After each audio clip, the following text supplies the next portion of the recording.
I know I literally just started, so everybody's in ads and stuff, but there is a crow. There is a crow outside, and they're yelling. And they're like, ah! So I keep yelling back at them. Ah! Ah!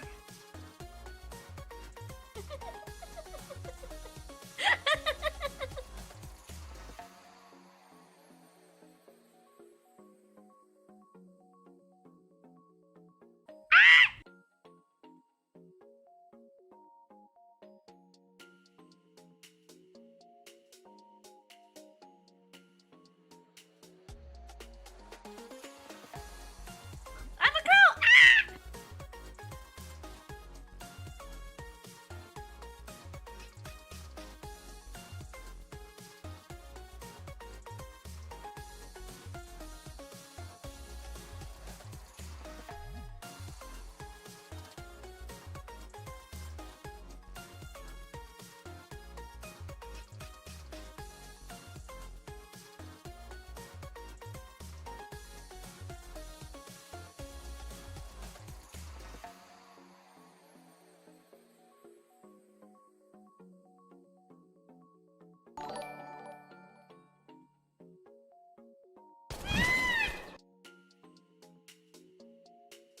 Girls, thank you so much for another 12 months at tier 3, and holy shit, it's been 33 months! Oh my good god! Thank you so much for hanging out with me for so long!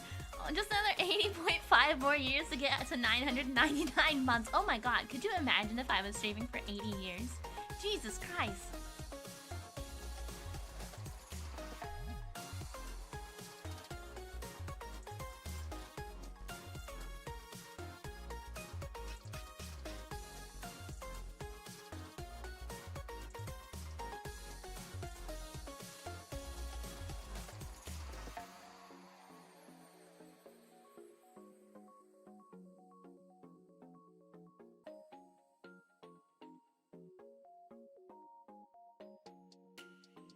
You are now blinking manually.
If I were streaming for another 80 years, I'd be 110. You know, that is crazy. I do not want to be streaming when I'm 110. Did you imagine? Hello, everybody! I am Miridae, the ancient Giraffe! Hi!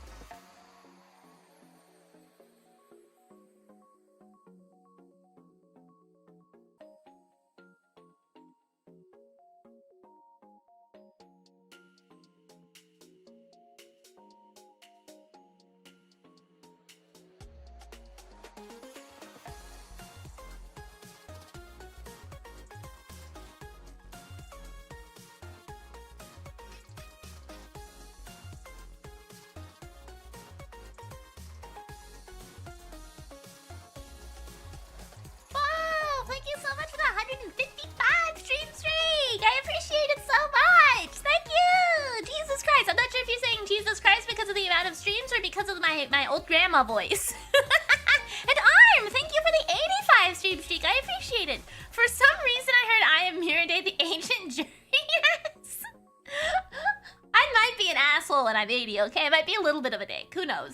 I might be like the grumpiest old woman you've ever heard.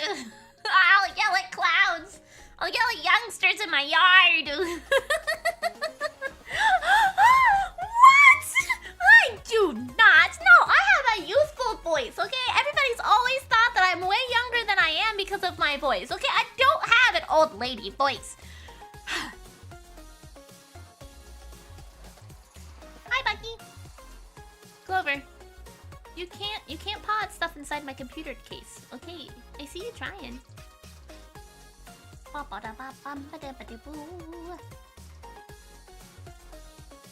Useful for the newest member of the nursing home? What? No. No. No. Always useful. Youthful. No, not necessarily spry, but definitely youthful, okay? I sound young, okay? I sound young and I know it, okay? A giraffe lady is taking us to a vampire for therapy? Is this the title of a new niche anime or something? Perhaps. Maybe. No, I don't sound ancient unless I try, okay? Unless I'm trying to.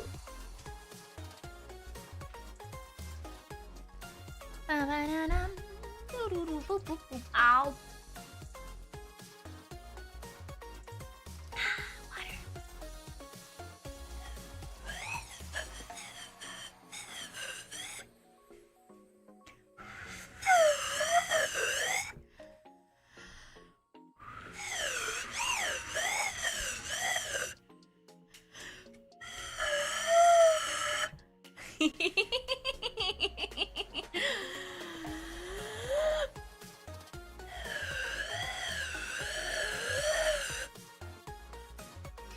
I'm making myself lightheaded. I should stop. Ooh,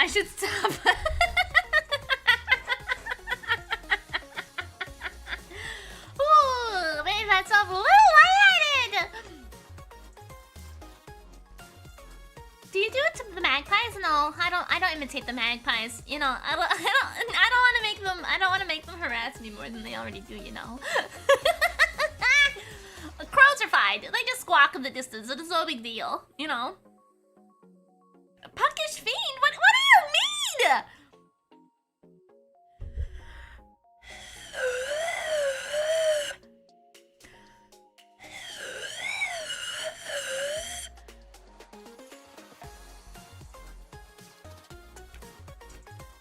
Oops, I sprayed water everywhere.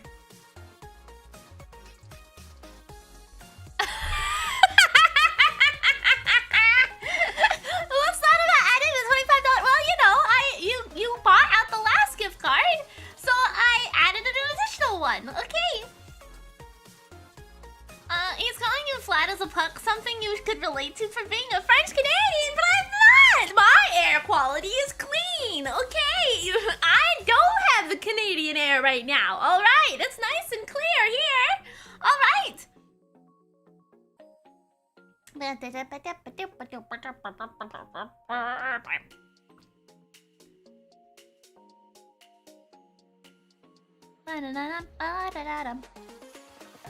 Well, it was the first one I saw. Okay, I just looked up Starbucks gift card and I just added another one. Okay, her air quality is clean and she's just used to the No! I have clean air here. Okay, it's very clean. It is. It's nice and clear outside. It doesn't look like there's a fire nearby. We're okay. How do you explain your lung health? That's just me getting older. Okay, that just happens. Okay. I thought Canadian air was cleaner than American. I think typically that's true, but there's a lot of forest fires, I think, happening in Canada. Like, Canada and I'll fuck it up again. In Canada. God damn it. In Canada.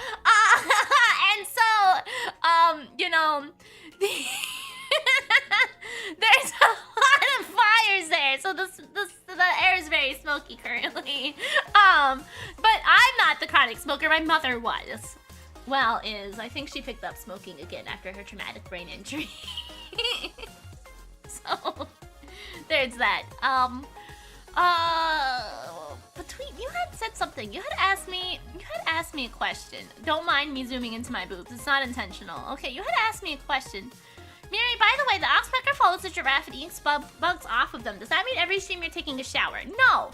That means I am they're cleaning parasites off of me that happen. Okay, that's just what happens. Okay. That's not your boobs. Well, that's where it zoomed into. Okay. I was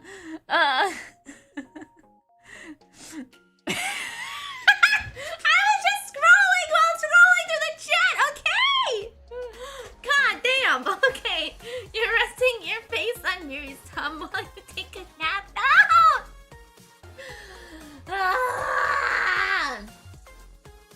Point, Ussy. Oh my god. Come here. Hey, what are you up to? Come here. Come here.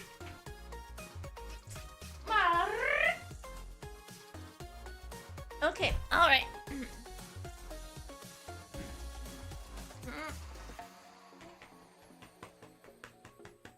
Hello! Tell Clover I said hi. Clover between says hello. Okay, you're out of here. Alright, goodbye. Go hide under the bed. Okay. Alright, so you do that.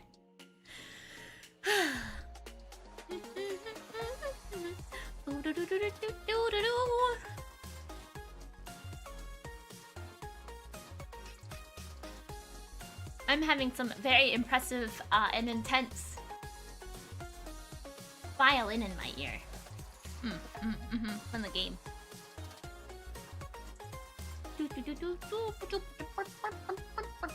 It's Friday! I have done, I did signups for the next community game night in the Discord, so if you want to play Peek with me, that is going on in the Discord currently. Additionally, oh, you maintained your streak border! I see! Good job!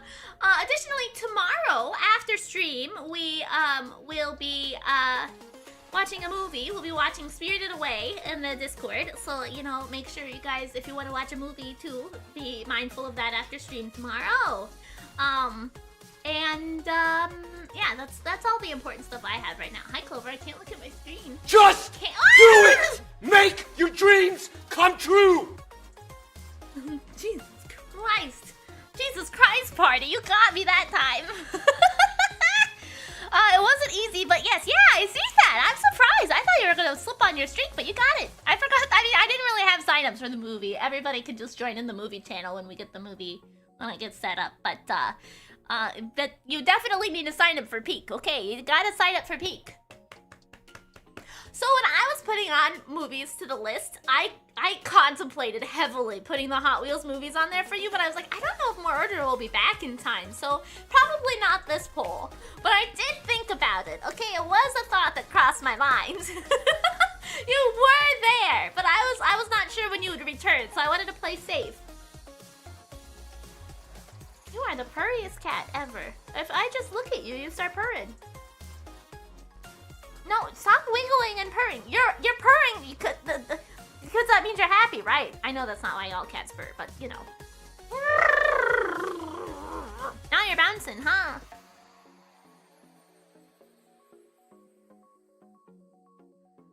Speaking of Saturday, I'm gonna channel the power of wake up at 3:50 a.m. to watch the keynote speech next Saturday. Oh my god! You have more power than I. Actually, I'll probably still be awake. 3:50, 4 hours ahead. Yeah, that's 11. So I'll be awake.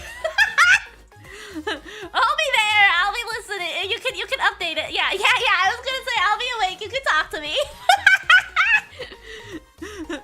You know, you can yap in the Discord, and I'll see what you're up to. You know, as I do. Yep.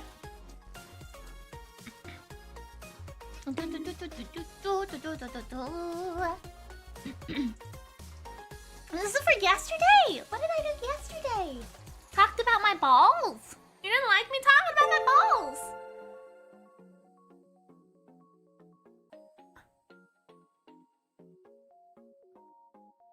I have... Why?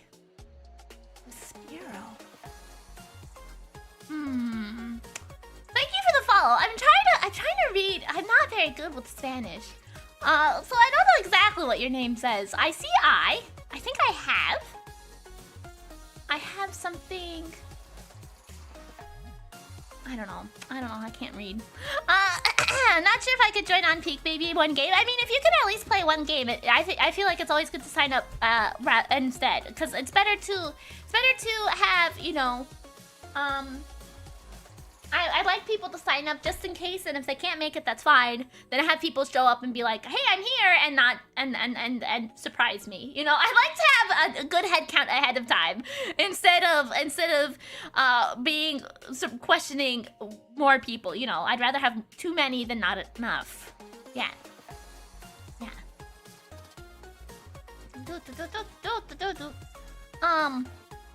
After the balls incident, you have to see the cover of the big balls for AC/DC. Well, I mean, that's what I was thinking about when I was talking about it too, to be honest with you. But I already have a cover in the works, and we're getting that first. So hopefully it'll be all assembled together by October, so that we can have a spooky Halloween-y song. I'm very excited about it. I actually think it's gonna turn out so good once it gets all timed correctly, because even my shittily timing on it, actually it was surprisingly good. I was actually moderately proud of it, even though it's not very great yet, because all of the times are off, and my harmonies are way too loud for some reason. But it'll turn out great, I think, once it's all mixed and tuned and everything. I'm super excited about it. I am. I think it's gonna turn out really good. Really, really great. So we got that in the works, and I'm excited. Yep.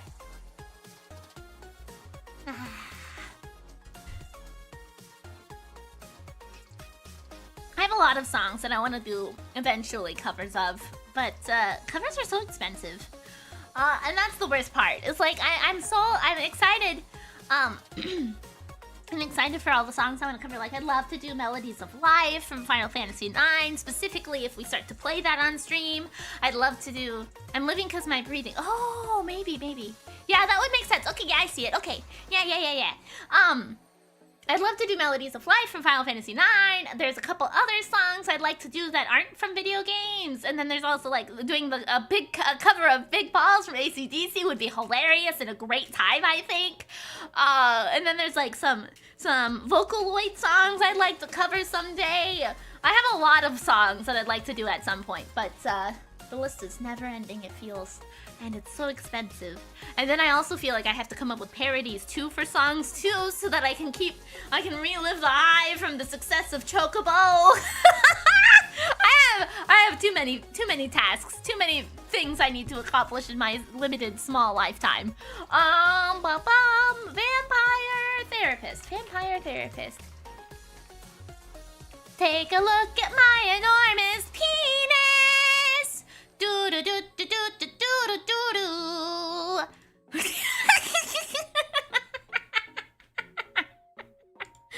Thank you, Between. I appreciate that. Oh man. Okay, all right.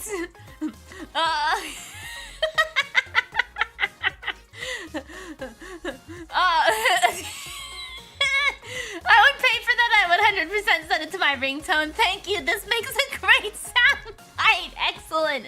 I'm happy to have provided that for you all free of charge.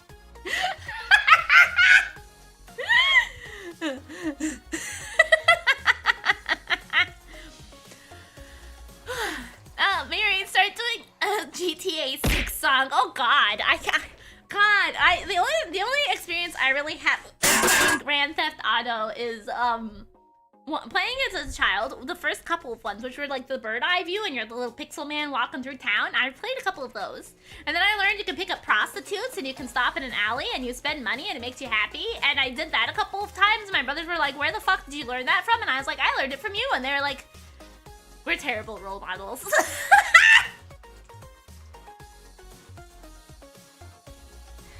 I'm working on it. I was hydrating.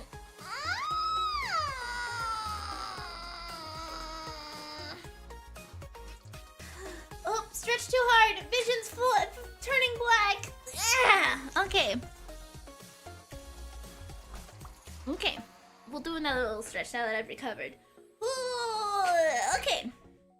All right. I might have killed Miri. No, it's okay. It happens. Let me put the bird away. Well, not away, but down in the corner.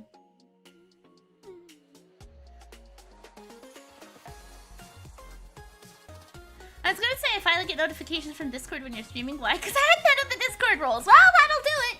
That'll do it. Yep. You know, having the correct roles makes quite a large difference. Okay.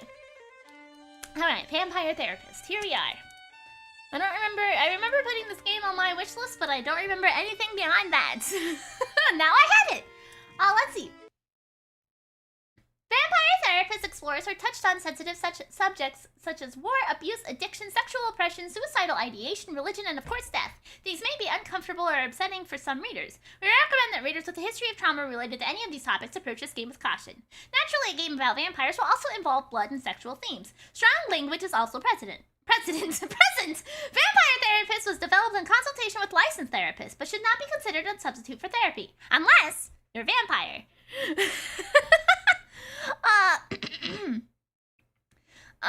It's not that I had incorrect roles, I just literally had none of them. Oh, that'll do it. Hey, Agnes, you didn't miss anything. I was just yapping.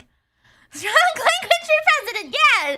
Put fuck on the presidential seat! My name is Sam Walls, and I'm a dead man. I did not expect a vampire to have this voice. See, I'm a vampire. Now, if you think that means all that Dracula hooey, like hissing, wearing skin-tight leather, and hunting mortals for sport, I wouldn't blame you one bit. What? That's exactly the sort of thing I did in my younger years with my former gang. Where's Facundo? I think he'd be all about this guy. Can be a real terror. I got lucky, though. I met some kind mortals who saw beyond my fangs. They taught me my letters and showed me how my thinking was keeping me from finding any kind of peace.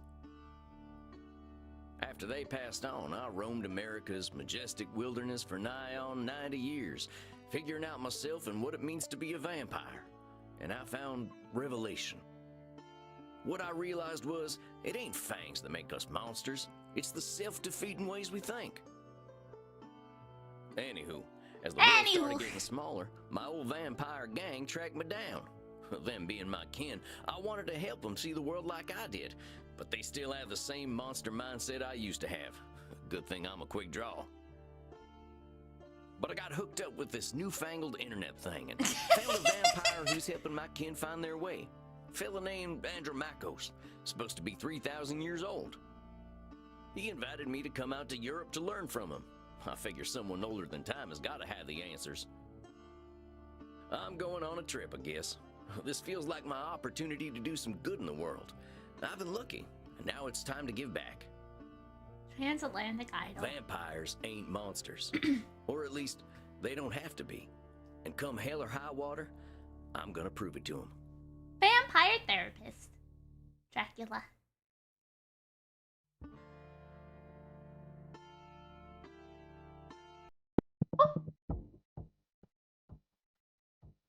Late Well, I think this is the address.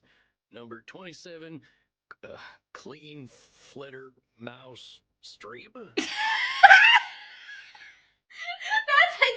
how I would sound trying to read that.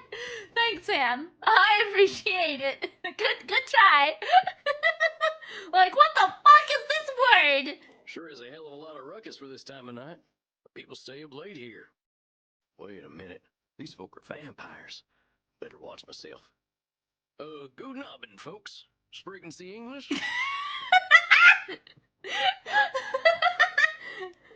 Yeah, hello, Alta. Are you here to party with us at the hottest club? Reinhard? One of my favorite shows is What We Do in the Shadows, and they have a joke about how depressed vampires go to sleep to skip hundreds of years rather than go to therapy. I mean, that's totally fair. Tell them you're here to party. Ask about the dress code. Ask about Marcos. Ask about the club. Let's ask about the club. Well, what's so special about this club? Immernacht is the greatest club aller Zeiten. The owner makes sure everyone has a good time. If you want to know, it says Little Bat Street. Oh, it's called Hibernation. Excellent, excellent. If anyone acts without respect, they are banned from the club forever. Oh. You are free to do and be whatever you like, as long as you are harming no one. And I hear that they are now attracting sexy old cowboys. I mean, that looks like our guy right here. Maxie, he is old enough to be your grandfather. Oh, come on now. You're just flattering me. I'm only a couple 100 years old. Oh mein Gott, he is so cute, Reinhard. Can you keep him? Ask about my friends. I'm looking for Andrew Makos. You mean the club owner? Ja, that is why we are here. If you're lucky, he will invite us to the private party at the end of the night. Well, what happens there? I like that the vampires aren't tied into being old ass counts in a castle. Yeah, we're just chilling. Oh my gosh! Thank you so much, Selfcracker. That's so nice of you. Thank you. Let's see, 600 bits. Thank you. That's so kind of you. I appreciate it. I think maybe it is too kinky for Americans to hear. Ah! We gotta go through all the questions. Okay. Tell them I'm here to part. Well, yeah. We'll ask about the dress code first. Don't fit the dress code. The cowboy look is totally sexy. You will get a bit sweaty. I hope we will all get a bit sweaty. Oh my god! Good thing we run a little on the cold side, huh? Don't worry, my Liebling. We make each other warm. I see. Reinhard, stop. Don't scare the American. I want to do that. Maxi Liebchen, you're so naughty. I like that we're just an American vampire. I think that's so funny. No, you are the naughty one. Stop flirting in my space. Well, I definitely ain't an American no more. I'm here to party! Cut loose. What kind of party is this? Yeah, we're partying! The kind where we dance all night and get sexy. Not sure about that second part, but we'll do our best. We're them kind of vampires. Ach so, there are better things to suck than blood, oder? Oh! Oh! Although we have to get past the bouncer first. If we do not, I'm thinking our night is ruined. Oh, wait a sec. There's something about what she just said. I can feel it. It reminds me of one of my revelations about the funny patterns in the way we vampires think.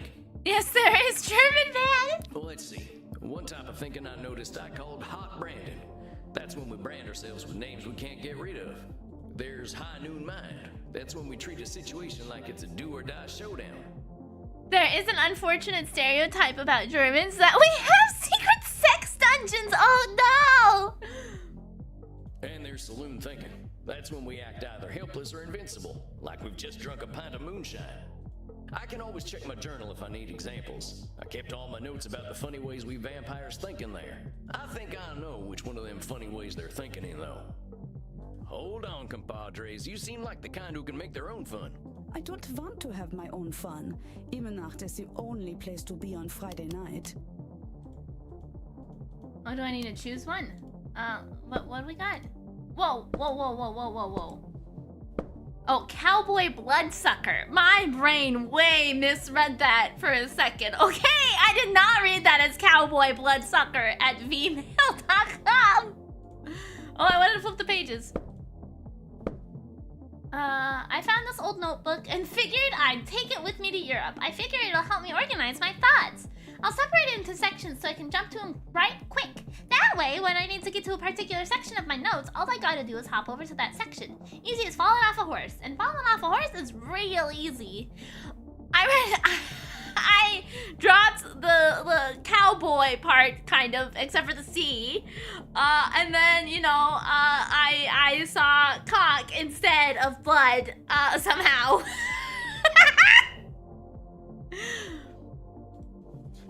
Cognitive functions, or cognitive distortions. The funny ways you think. I realize vampires can think in funny ways sometimes, like reality's right in front of us and we just can't see it.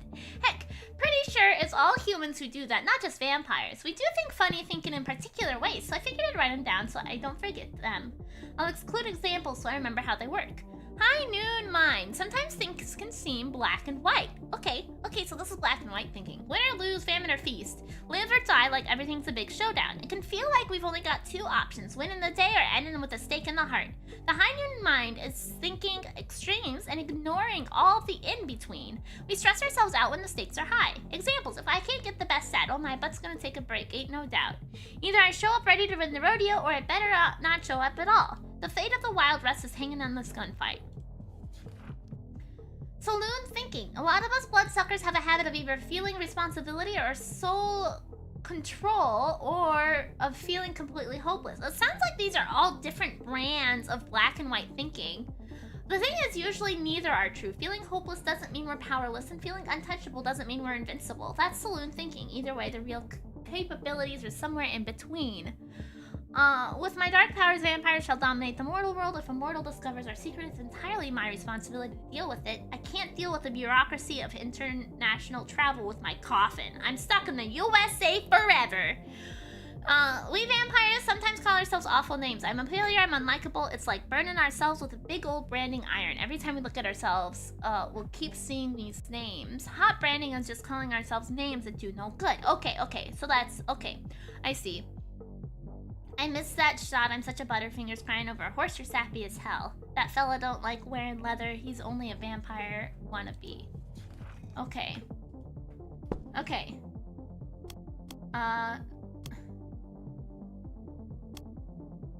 High noon? Amigos, you're putting too much weight on this thing. It's a nightclub, not a high noon showdown. The night's full of possibilities. Okay, there you go. Reinhardt, I don't know what this means, but I like the way the sexy American talks. No, not sexy. You make us think that maybe it is better we haven't gotten into the club, because we are now meeting you. Oh my god! Hey, if meeting me makes your night better, These guys are hitting on me so hard! Marcos, though. You have to get past the bouncer. He decides who gets in and who doesn't. And he hasn't looked our way all night. Maybe I'll have a little word with him. Excuse me, friend. I hear you're the man to talk to around these parts. Oh my god, we're such a fucking Western guy. Growls menacingly. I'm here to see Andrew Marcos. Growls thoughtfully. Fun, mate. Hey, thanks, amigo. You have yourself a fine night, you hear? Cowboy, what about us? Growls questioningly. Bring them joy, dash out. We'll be friendly. Yeah, sure. They're friends of mine. Have fun, mate. Well, come on, you two. We ain't got all night. Yeah. Yeah! Dang, awful loud in here. Come on, my liver, dance with us. Oh, you kids have fun. I'll catch up with you later. Tarnation, I'd rather you were a gopher giving birth than this. Wow, what a comparable. All right. Better talk to whoever's slinging drinks in this here saloon. They ought to know where Andrew Marcos is. But pardon me, ma'am. Well, look at you. Tarnation! A lot of 80s fashion in here, but not usually the 1880s. What can I get you, cowboy? The special's Red Bull and vodka. Oh! I always wanted to know what's a gopher. It's like a breed of it's like adjacent to like a squirrel. It's more of like a bigger creature. I think than squirrels, but they're in a similar family. I'm pretty sure. Just another little guy. Mm-hmm. Red Bull and vodka. Drink. Red Bull. I'm actually looking for the owner. He around tonight? Might be. What do you say your name was? Sam Walls, begging your pardon. Sam Walls, huh? I don't think I know anything about a Sam Walls. After all, I'm just a know-nothing bartender. Ah, she's bringing herself down. Absolutely. Know-nothing. What'd I call that again? Well, hold on. What'd you just say? I said I don't know any Sam Oh, Walls. wait, no, it's not in the order I thought it was going to be. It's the final one, From huh, where I'm Randy? standing, I see someone with style and confidence. Oh, there you go. not Okay, just a okay. drink machine. It's not in the same order as the Don't book, and brand it threw me yourself off. like that's all you are. Don't you go worrying about me, cowboy. The man upstairs warned me you were coming. I was just testing to see if you are who you say you are. Tell you what, let me give you something from our special reserve. I don't think you're looking for... Ooh, I'm getting something special. Kindly, ma'am. I was wondering where the blood was. I met some vampires outside, so I figured this was a vampire club. You met some goths, honey. They're here to dance and have fun. So all these people are mortals? How do you think the head vampire gets his blood? They can't wait to share it with him. It's a special experience. Oh. He's the only real vampire here. Well, him and Bert. Bert. You met him already. Bert? Shuffle on over here. Oh, this is the door guy, the bouncer man. Yeah, the bouncer. Growls tentatively. This one's here to see the big guy. Show him upstairs, okay? Have fun, mate. Good luck up there, cowboy. Hope you find what you're looking for.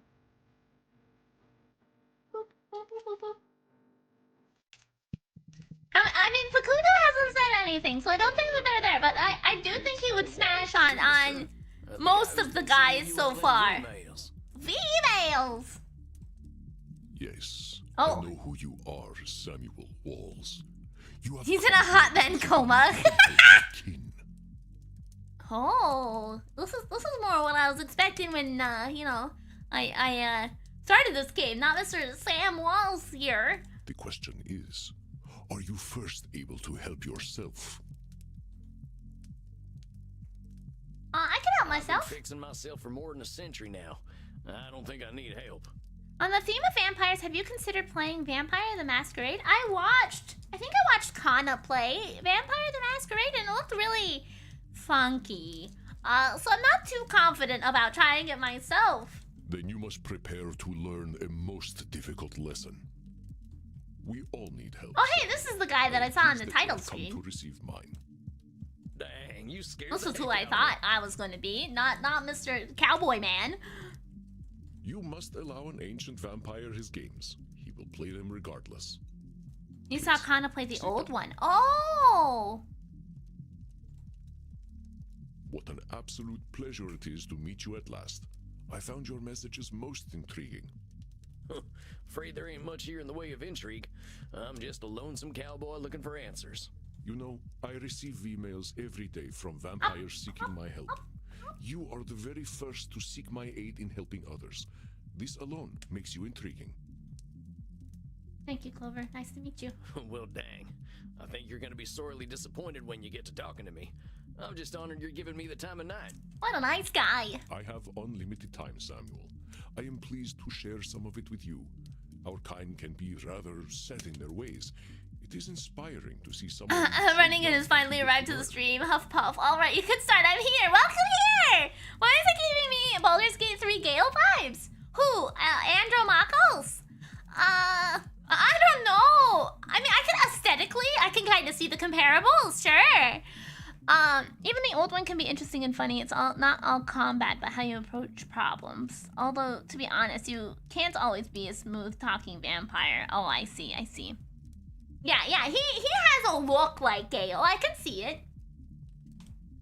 Yeah, well, I wasn't much for learning when I was alive. Just making up for lost time, I guess. It sounds as though you have been handling your own life better than Oh, there he is! I can't even spell correctly because of the amount of hot men on the screen.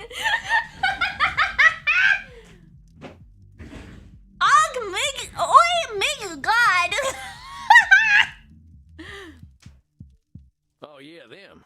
Well, I give walking the credit. Nothing sorts my thoughts out better. After a few decades, I started seeing patterns in the way we vampires think. Okay. Can you explain some of these patterns? My hungry has mistaken his name for Nachos. Nachos sounds so good. I can hear Facundo clear every Friday in his schedule. I've tried to explain them to other vampires, but it ain't never gone well. I can try, though. See, we tend to assume certain things just because we've been believing them since we were alive. Or we decide the world's against us just because we're hungry or tired or something. Oh my god, I love his accent. Which one? Whose accent? The cowboy, Sam, or Andromachos? Well, the sneaky, evil-looking guy. Both? And when we start tackling problems I don't know. we ain't fixing our real problems. That make any kind of sense? What kind of toppings do you guys like on your nachos? Like, do you like just chips and cheese, or or do you like chips, cheese, taco meat, olives, sour cream, you know, all the stuff? Bacon? Oh. Don't y'all get collectively hungry because of Andromachos for the wrong reasons. No, I like. What do you mean by raw dog your nachos, right? Do you mean you just put cheese on there, or you just eat the chips, or what exactly does that entail? Fascinating, Samuel. These revelations that you had in the woods, mortal psychologists have a term for them. They are called cognitive distortions.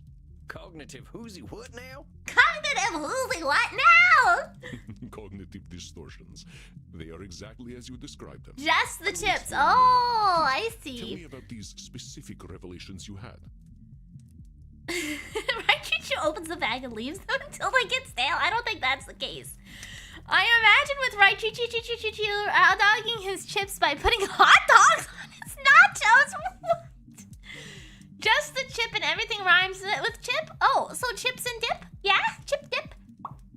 Are raw dog nachos cold? I mean, I feel like whenever the cheese is like hot with all that I want the top for I don't want my chips to be hot, right? That's weird. Who's playing High Noon Mines? Well, I noticed how we stress ourselves out by making everything a battle of do-or-die absolutes.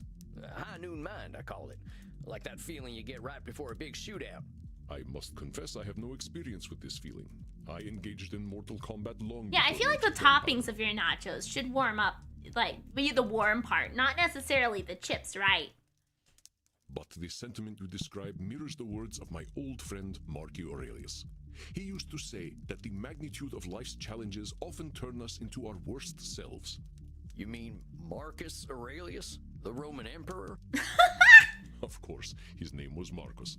Marky was a bedroom name. Oh! You mean you and the emperor were... It was ancient Rome. Penetration was similar to Oh, I see! Oh, see, it gets worse for good now.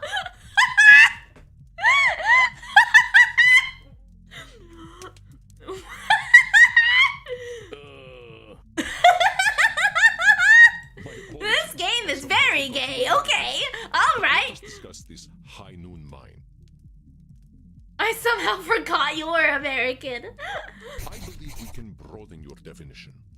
Mortal psychologists call this phenomenon of binary thought polarized thinking, but I like to call it Nosferatu thinking. Nosferatu thinking? Nosferatu thinking? It means you are thinking in black and white. Yeah, black and white thinking. That's what I said earlier. I get it. That's pretty funny. Oh, it got renamed too in the bottom here. We changed it from High Noon Mind to Nosferatu thinking. I believe it encompasses the breadth of the distortion. One is not flatly weak or strong, good or evil, smart or stupid, a success or a failure. The Black or truth white thinking. is far more complex and colorful. I was a big sufferer of that cognitive distortion when I started the therapy myself. Actually, when you saw the very flirtatious vampires at the start of the start, you thought it would have been gay. No, I knew that it was probably going to be queer. You know, considering that one of them said something about wanting to suck something other than blood. But you know, I wasn't expecting it to pop up again. Not every high noon gunfight ends in oblivion, correct? But yeah, that's true. Getting shot still ain't fun, but it ain't the end neither. A perfect example, Samuel. Now, try to catch me using Nosferatu thinking. I will give you a series of statements, and one of them will contain Nosferatu thinking. Oh, it starts and doesn't end. Excellent, perfect. If I do not drink blood, I will surely die. Is that Nosferatu thinking? No, Samuel. In this case, I am not arguing with reality. If we do not drink blood, Oh, okay. we die. This is a fact of being a vampire. I remember an ongoing joke about talking about orgies in ancient Greece, but everyone getting nasty looks when someone mentions that there are women involved. Oh my god! I think there's a lot of clapping in this game, baby!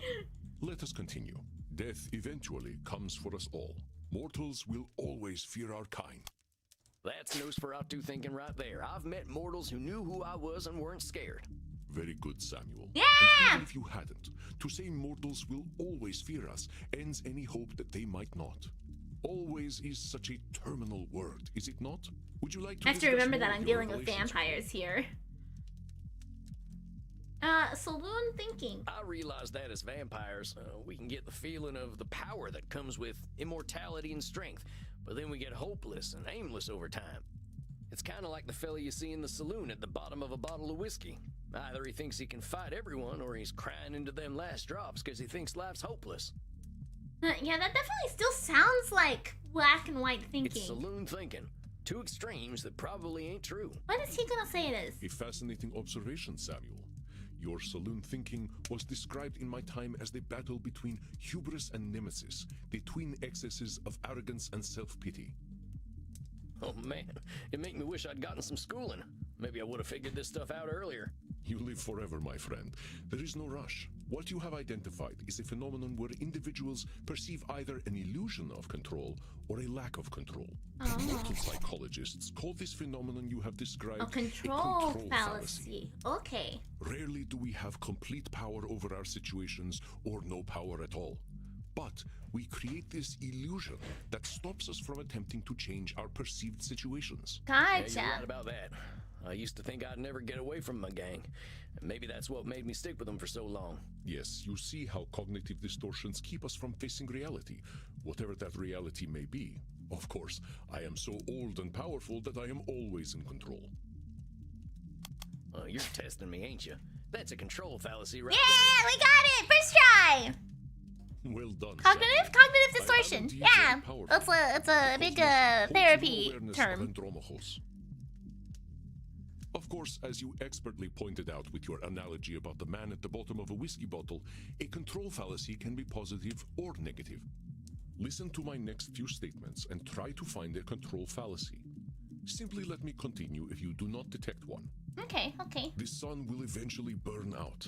I will roam a cold, dead earth, and there is little I can do about it. I mean, that is a bit of an extreme, but I think that could be factual, right? As a vampire, you know, maybe some vampires might actually look forward to that. We'll go My on. kitty cat died. I shall be lonely forever. I'm sorry about your sweet kitty, but you can always pick up a new one. Or there's lots of them just waiting for a loving home, so you don't need to be lonely. It was just an example, Samuel. Well spotted. But I do speak from experience. I felt this way once when a pharaoh I was dating had our cat moment. Oh my god!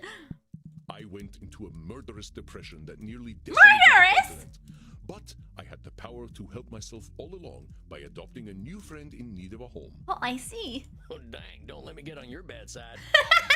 I doubt you shall see it, Samuel. Did you have more revelations to tell me about? Yeah, one more. We got hot branding. I used to be in a gang. They were my whole existence. If you asked me who I was, I would have said, I'm a murdering bastard. Once I got away, I realized how small-minded that was. I was Sam before I was a murdering bastard, but that's how I was choosing to brand myself. Okay. My old gang's still around, and they're still branding themselves like that. They can't see themselves as anything but killers. Very astute, Samuel. I favor the clinical term, Labeling. however, which is labeling. I see. You correctly discovered that labeling is a reductive act. When we call ourselves I don't know if it's because it's a therapy or a dating sim, but I don't like this. I don't actually think it's a dating sim. I think it's just therapy. I think it's just helping you recognize, you know, clinical terms and like how to apply them and learn how to better yourself, and then you help people too. Kind of like, you know, like coffee talk, but actually with therapy as opposed to serving people drinks. For millennia, I thought of myself as a killer. It was not untrue that killing was how I made my way in the world. I was an unstoppable warrior and assassin. But with this label, I limited myself for ages. I did not only kill people, I also killed potential aspirations I might have had. See whether you can catch me doing some labeling in my next few statements. I am so old, I am ancient. I mean, he is old. Call me whatever you like, but don't call me late for dinner. How shall I describe myself? Yes, I am a mass murderer. Labeling. Well, that's about as clear Oh, labeling yeah, as it's it gets. basically coffee talk Yeah, about we therapy vampires and tend to very do a lot of intensive killing, but vampires. I using see. ourselves to killers ain't doing us any favors. I I feel like I find most people would find discussing the way we think and the fallacies of the world to be a pretty boring date. I mean, some people might find that very interesting, to be completely honest with you.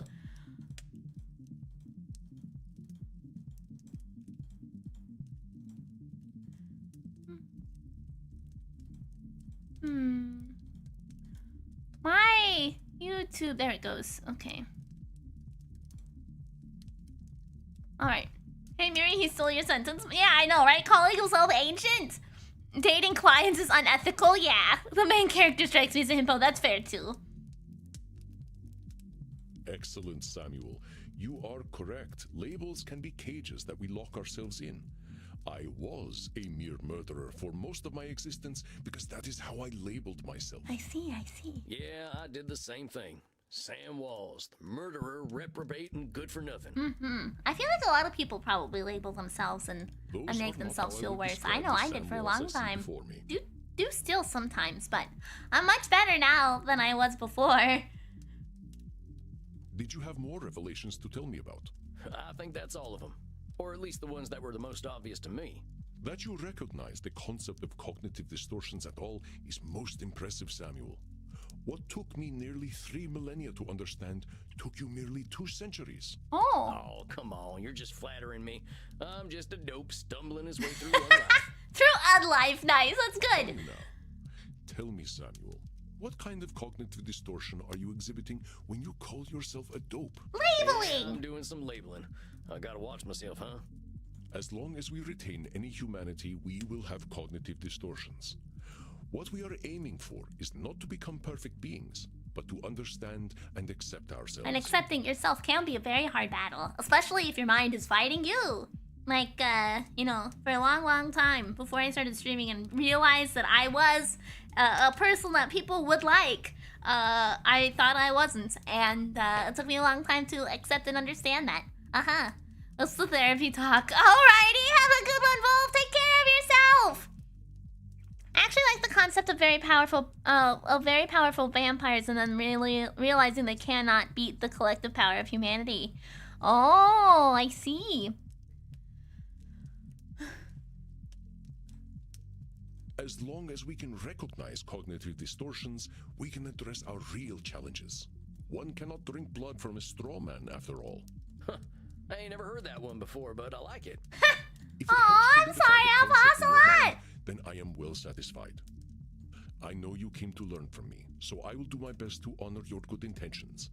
Let us ensure that you understand the concepts of labeling, control fallacies, and Nosferatu thinking. How do you know that's exactly what I changed my names to, huh, Andrew Nachos? I will give you a series of statements, and each one will contain a cognitive distortion for you to identify. I will begin. If I invite over my vampire friends, I know I'm going to have to deal with guano all over the place when they turn into bats at the end of the night. Black or white Well, that thinking? ain't right. No, He's oh, acting god damn it. powerless, like a man Okay. going into the whiskey bottle. I feel like What those did two your are mouth say that so distortion was? close. It's really tricky for me to If I differentiate the invite over two. my vampire friends, Um, I know I'm going to have to deal with guano all So Well, that control there's a control fallacy. fallacy, If it's sir. not the other You're one, then it's acting this like one. You got no control, but you could lay down some ground rules for guests. Escape my Go kidnappers. watch They the forced me to newspaper. go on a vacation on a boat, claiming it was good for my birthday. Oh my gosh! or express concern to my friends that they have not been toilet trained. Very good, Samuel. Let me try another. Okay. I am Andromachus, the ancient darkness, the scourge of the Mediterranean, the mortal's bane. Well, that's definitely some intense labeling. Those are some hard names to get over. You are not wrong. Those names followed me for millennia. It was most I'm stifling. genuinely surprised I've Let me gotten try people to another. confess to me despite being actively hostile towards people as a whole. I mean, some people like that, okay? If my club's revenues do not significantly increase, I will end up living on the street. That there's got to be Nosferatu thinking. Okay, There's a huge okay. space between making a ton of profit and living on the street. Indeed, you are correct. I run my club at a considerable loss. But Which 3,000 people? years I don't of know, but there banking are some interest people, I'm means that sure. money is not Okay. really an object to me anyway. Samuel, now I am not only intrigued by you, but also impressed. I would very much like to teach you my ways. But I must demand something of you first. Anything. I'm here to learn. You must receive therapy yourself. Oh! I will not have you seeing clients without a commitment to your own mental health. Oh, now, hold on just a minute. I don't know that I need therapy. I'm feeling pretty good about myself these days. Everybody needs therapy, in my opinion. Samuel, we all need Yeah! therapy to live in this world. You have been speaking in cognitive distortions since the moment you walked into my office. I have. I didn't even notice. They are most insidious, but I am here to help you identify and challenge them. You have walked alone for too long, Samuel. Aww. Allow me to share my experience with you. Well, all right, if you say so. I appreciate you It's taking funny the because time to most work on this therapists old need a lot of cowpoke. therapy. I mean, I'm pretty firm on the opinion that everybody needs therapy. Even if you don't think you need therapy, you should still have therapy. Especially considering like, people who are currently in their adult years now live through the whole thing of COVID and like all of the stuff that came with that. And then like, even that aside, everybody has struggles that they go through in their life, and learning how to tackle it with the most sound of mind is, I think, a very helpful and useful tool. Even I am able to recognize when I'm falling into my own cognitive distortions, like black and white thinking, or telling myself that I'm a terrible person. What if I don't want therapy? I mean, if you don't want therapy, then that's obviously your own choice. You're in control of your own life. But I always fully encourage people to do it if they are struggling in a capacity and they think that having somebody listen might help. Even recognizing, for me specifically, recognizing that I am very good at black and white thinking, made my life a lot better. Because, no, it's not always, if I don't take care of this thing, I'm going to die, right? Obviously, that's an extreme example and not accurate to what struggles I have myself, but it can definitely get very overwhelming if you look at every struggle or hurdle that you approach and you think it's all or nothing, right? If I'm not doing my absolute best, then I'm an absolute piece of garbage. No, that's not true. I can do the best that I can, and that might not be perfect, but that's still a good attempt, and I should learn and improve from that instead. I'm so confused. Who's the therapist? He's the therapist, but are you going to become a therapist? Yeah. My character is, I think, learning how to become a therapist, and then we'll be doing therapy, I believe. Yes. On my way to stamp out the mind gremlins. Yeah! If Miri doesn't get her white girl crack, she dies. Yeah, that's why Alexandra bought me a gift card, you see. Okay. We have all the time in the world, Samuel. But for now, you must be eager for something fresh. Please, dance, drink your fill. We will begin tomorrow. I'm a little amazed how this gay vampire game led us to talk about mental health. Yeah, it's great. I've always been a strong proponent and supporter of mental health. I feel like it's very stigmatized, and so I think talking about your struggles is a very healthy thing to do for a community and society as a whole in order to improve. So far, for a long time suffered from catastrophic thinking. Yeah. I can't think catastrophic thinking is a very similar thing to like black and white. Is like, absolute worst scenario will always happen all the time. Miri is like our Tamagotchi. Sam is going to help patients by showing how good old butter is made a cowboy. Wait, what? Okay, then. Well, sir, it's been an honor. You don't have to call me sir, you know. All right, then, Andromachos. Mackles? Andromachos. Hey, Andromachos. Just call me Andy. Andy? All right, What if I want Andy. to call I'll you? see What if I tomorrow, want to then. call you Nachos? Okay. We're gonna go ahead and take a 5-minute break here. This is a good spot to stand up, stretch, move around a little bit. So I will be right back. Oh, they're still going. They're still going. They're talking. I am thirsty. There ain't no power on this earth that'll get me on the dance floor. Okay, now I'm going away. Now I'm going to take a 5-minute. Okay.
Cheetos or original Lay's chips? Cheetos or original Lay's chips? Which one? Which one? Which one? Lay's chips? Cheetos. Cheetos. Lay's. We're 2 for 2. 3 for Cheetos, 2 for Lay's.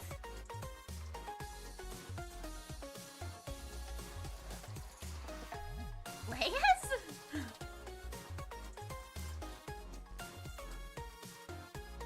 Three for 3. 3 Cheetos, 3 Lay's. 4 Lay's, I guess, if we... Okay. They're both good choices, honestly. Yeah, they are. Which one feels like it has more air in it, I wonder.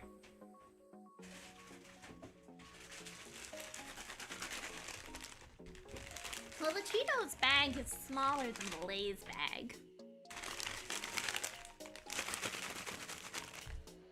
I guess we'll go Lay's.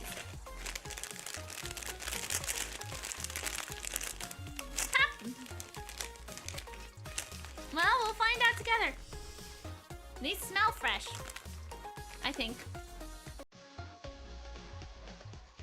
Right, why haven't you already joined the Peak Community Night participation? Yeah, I haven't signed up yet. Maybe I'll see if the bartender has anything for me. Clint Eastwood again. How'd it go, cowboy? These crunch good. Seems I'll be sticking around. Guess I better get used to things around here. Good to hear. About time someone helped Andy with his work. Seems you vampires have a lot of problems to fix. Name's Crimson, by the way. Crimson, okay. Fine meeting you, Crimson. How do you know so much about what Andy's doing? Pillow talk. I'm his blood partner. Oh, I see. No shit. How's a mortal get hooked up with an ancient vampire? I'm a rock climber. I stumbled into one of his lairs in Madagascar. Found a cave while climbing a mountain, and there he was, naked in a hot tub. What a way to find him. Dang. Must have been a sight. You ain't kidding, cowboy. Didn't expect a luxury apartment with a gorgeous naked vampire inside of a mountain. Facundo wishes that he was Crimson and found him. We hit it off, and he asked me to come back here with him. I like an adventure, so I said, what the hell? I'll date the gorgeous Dracula. You absolutely bet, says Facundo. But what are you doing talking to me, cowboy? The blood's running hot on the dance floor, and these kids don't mind a little biting. Ain't no way I'm dancing. There's gotta be a better way to get something fresh to drink. Reinhard, look, it's the sexy old guy again. You should buy us a drink, old guy. You'll probably get lucky. Actually, you'll definitely get lucky. Oh my god! Oh my god! Pleasures of the flesh ain't exactly what I'm after tonight. That's because you haven't experienced these pleasures with us yet. Buy us No! a drink and you will discover great satisfaction by us. No. Tell them they're not for time. Tell them alcohol is bad for them. Tell them you don't have the money. Tell them they can support themselves. They're not my type. Sorry, guys. Sorry to break your hearts. I ain't buying you a drink. You ain't exactly my type. Oh, we don't want to marry you. We just want to have fun with you. Pass. You kids are too much. Pass. Look, kids, you seem like nice enough folks, but I wasn't planning on buying drinks tonight. You think vampire bars would be an underground hospital scheme? Maybe. Stop teasing the cowboy, Kinder. They're just messing with you. Drinks are free here. Dang, really? I ain't never been to a saloon with free hooch. Free hooch? Call it a drink exchange. Huh. So, everyone here knows they might be sharing blood? Only as long as there's consent. We like to create a safe environment here. Good. Why don't you take Reinhard and Maxie here back to the kink room? No. Whoa. No. I'm good, thanks. No, I'm good. You're not in Kansas anymore. I'm good, thank you, pass. I'm not afraid of sex here. I'm from Missouri, but, point taken. Nobody has to do anything they don't want to do in there. Just have fun and drink your fill. I'm good. Ransom. I'm good. I'm No, sure I'll be seeing plenty of you. I'm good. Maxie, Reinhard, this is one of our special customers. Ach so, ein Vampir. I'm thinking we are Okay, all how does getting Andy lucky pay for this? then. That's an excellent question. That's an excellent question. My neck throbs with anticipation. Dang. Guess I'm going to a kink room. No, I don't want to go! I knew a man who wore this much leather couldn't be boring. Yeah, well, you got me pegged. No, he does not have you pegged, and please do not be that way either. Okay, I'll pass. Is that what we are doing now? No, Give me the document and no, I will no. sign myself up for it. I don't want to be, thank you. I really ain't in Missouri no more. Look, I'm more into biting. Oh, your teeth look perfect. Are you going to bite me with those? That's the plan. Who's going first? Oh, me. Oh my god! Well, step right on up. Remember, Sammy boy, just stick the tips of the rings and we'll all have enough time. Just the tip, huh? Just the tip, huh? Oh Oh, that's wonderful. no! Turned into a vampire from Peck Mountain so quickly. Yeah, it's not quite what I was expecting. The fuck? Is it my turn yet? Sure thing. Come on over. Oh, where'd your neck go? It's right here, waiting for you. Oh, Reinhard. The hot old vampire warmed me out. Me too, Maxie. I feel as though I have set up a mail server. Reinhard, mein Sucke Fledermaus. Ich bin so müde, 6 zu sein. I will get us a taxi cab, Liebchen. Und du, Cowboy? No, I don't want to. I'll pass. I'll pass. Yeah, I'll pass. Thing you mentioned earlier. Oh, right, that thing. Now that I've had something to drink, I should probably get to my coffee.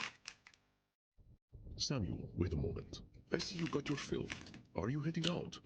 Yeah, I figure I could use some shut-eye. I locked up my coffin over at the storage center. Storage center. Please, you can use my guest coffin. I insist. You must be well rested for the challenges ahead. If you want to know, she called Sam a sugar boat. Yeah, I was a little curious what you said, but I wasn't gonna ask unless people wanted to offer. Guess I got a big night tomorrow, huh? I should get a good day's sleep. A good day's sleep. Yeah. Please, follow me. Oh, sugar bat. My bad. What did I say? Dang, this is mighty plush. Guess it's one of them smart coffins. Boat. Oh. Let's see what's on TV. Hey, I remember this movie. We were so proud to finally get some representation. Not sure I should stay up watching movies, though. Well, ain't much else to do in here. I think it's about time I hit the hay. Hope I'm cut out for all this.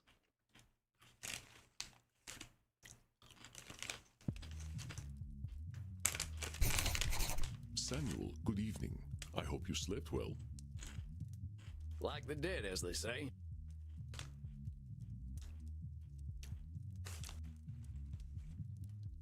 I'm pretty sure I did. I don't think there's gonna be any sex or anything. If I put it on my wish list, let's see. There's not a warning either on Twitch, so I think we're okay. Yeah. I mean, there's a little warning, but it's okay. I got some was chips. hoping to save you some breakfast, but I've already sent them on their way. Oh, that's all right. I'm still pretty full from last night. Them goth types were practically throwing themselves It at did me. give me a warning at the beginning that there would be conversations about sexual content, but I don't think there's actual, like, sex scenes or anything like that. I always wondered why a coffin. Can't a room with no windows work just as fine? Probably, actually. I think you're probably right, as long as you don't have any sun, right? I am not surprised. Perhaps I should be concerned that some of my guests will follow you home. Well, gosh, if I still had mortal circulation, I'd be blushing. Why are you so embarrassed, Samuel? Oh. Ah, hell. Guess we should just save it for therapy, huh? We gonna get started now? If you like. Why not? I'm eager to get going. Let loose, Doc. Why do you need a bed when you can sleep on a pillow on the floor? I mean, that's not very comfortable either, though. Very well. Let's start with the first question any therapist asks then. What brought you to me? Why is becoming a therapist so important to you? Oh.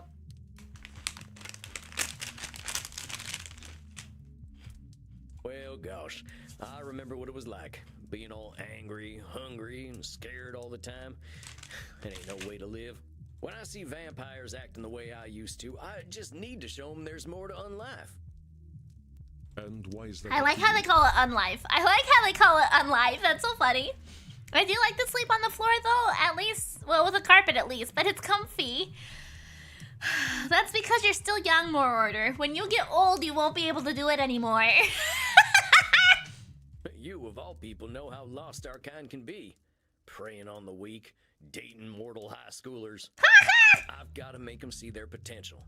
That's what I'm here for. I know it. That is a lot of responsibility to place on yourself. Speaking of the Clover emotes, I saw the people who made those, the person who made those, came out with another set of them. With like a head pat Clover emote and some other ones, but I don't know that I'll get that pack. You got a funny look in your eye. Am I doing one of them distortion things? You are most perceptive, yes. Perhaps you can tell me what it is. When you say you are here to make vampires see the world differently, in what way are you distorting reality? Control Well, fallacy? I guess that's a control fallacy, right? I can't assume I'll be able to help other vampires the way I was helped. I think I'm gonna have 2 more labels too, categories too. I wonder what they'll be. Very good, Samuel.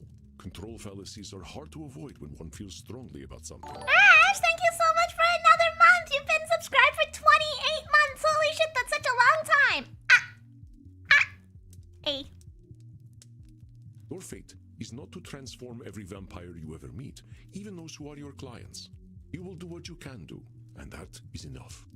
But I am eager to learn how you develop this desire to help our kin find a different way of thinking. Well, like I told you when I first emailed you, I was a real nasty son of a bitch when Oh, I first we're became a labeling vampire. again. When I look back and see what a no-account piece of shit I was, I ain't nothing but embarrassed. It all seems pretty stupid to me now. Here we are living forever and all we can do is kill? It's the dumbest thing I ever did here. I am going to stop you for a moment. Stupid, no-account piece of shit, nasty. Yep, son yep, of a there we bitch. go. Dumbest thing. Do you hear the way you are talking about yourself? With respect, sir, I earned all them names. I killed women and children. Half the ghost towns out west are my doing. I didn't think of nobody but myself. Pretend you are my therapist. If I sat here and called myself a no-account piece of shit, what would you tell me?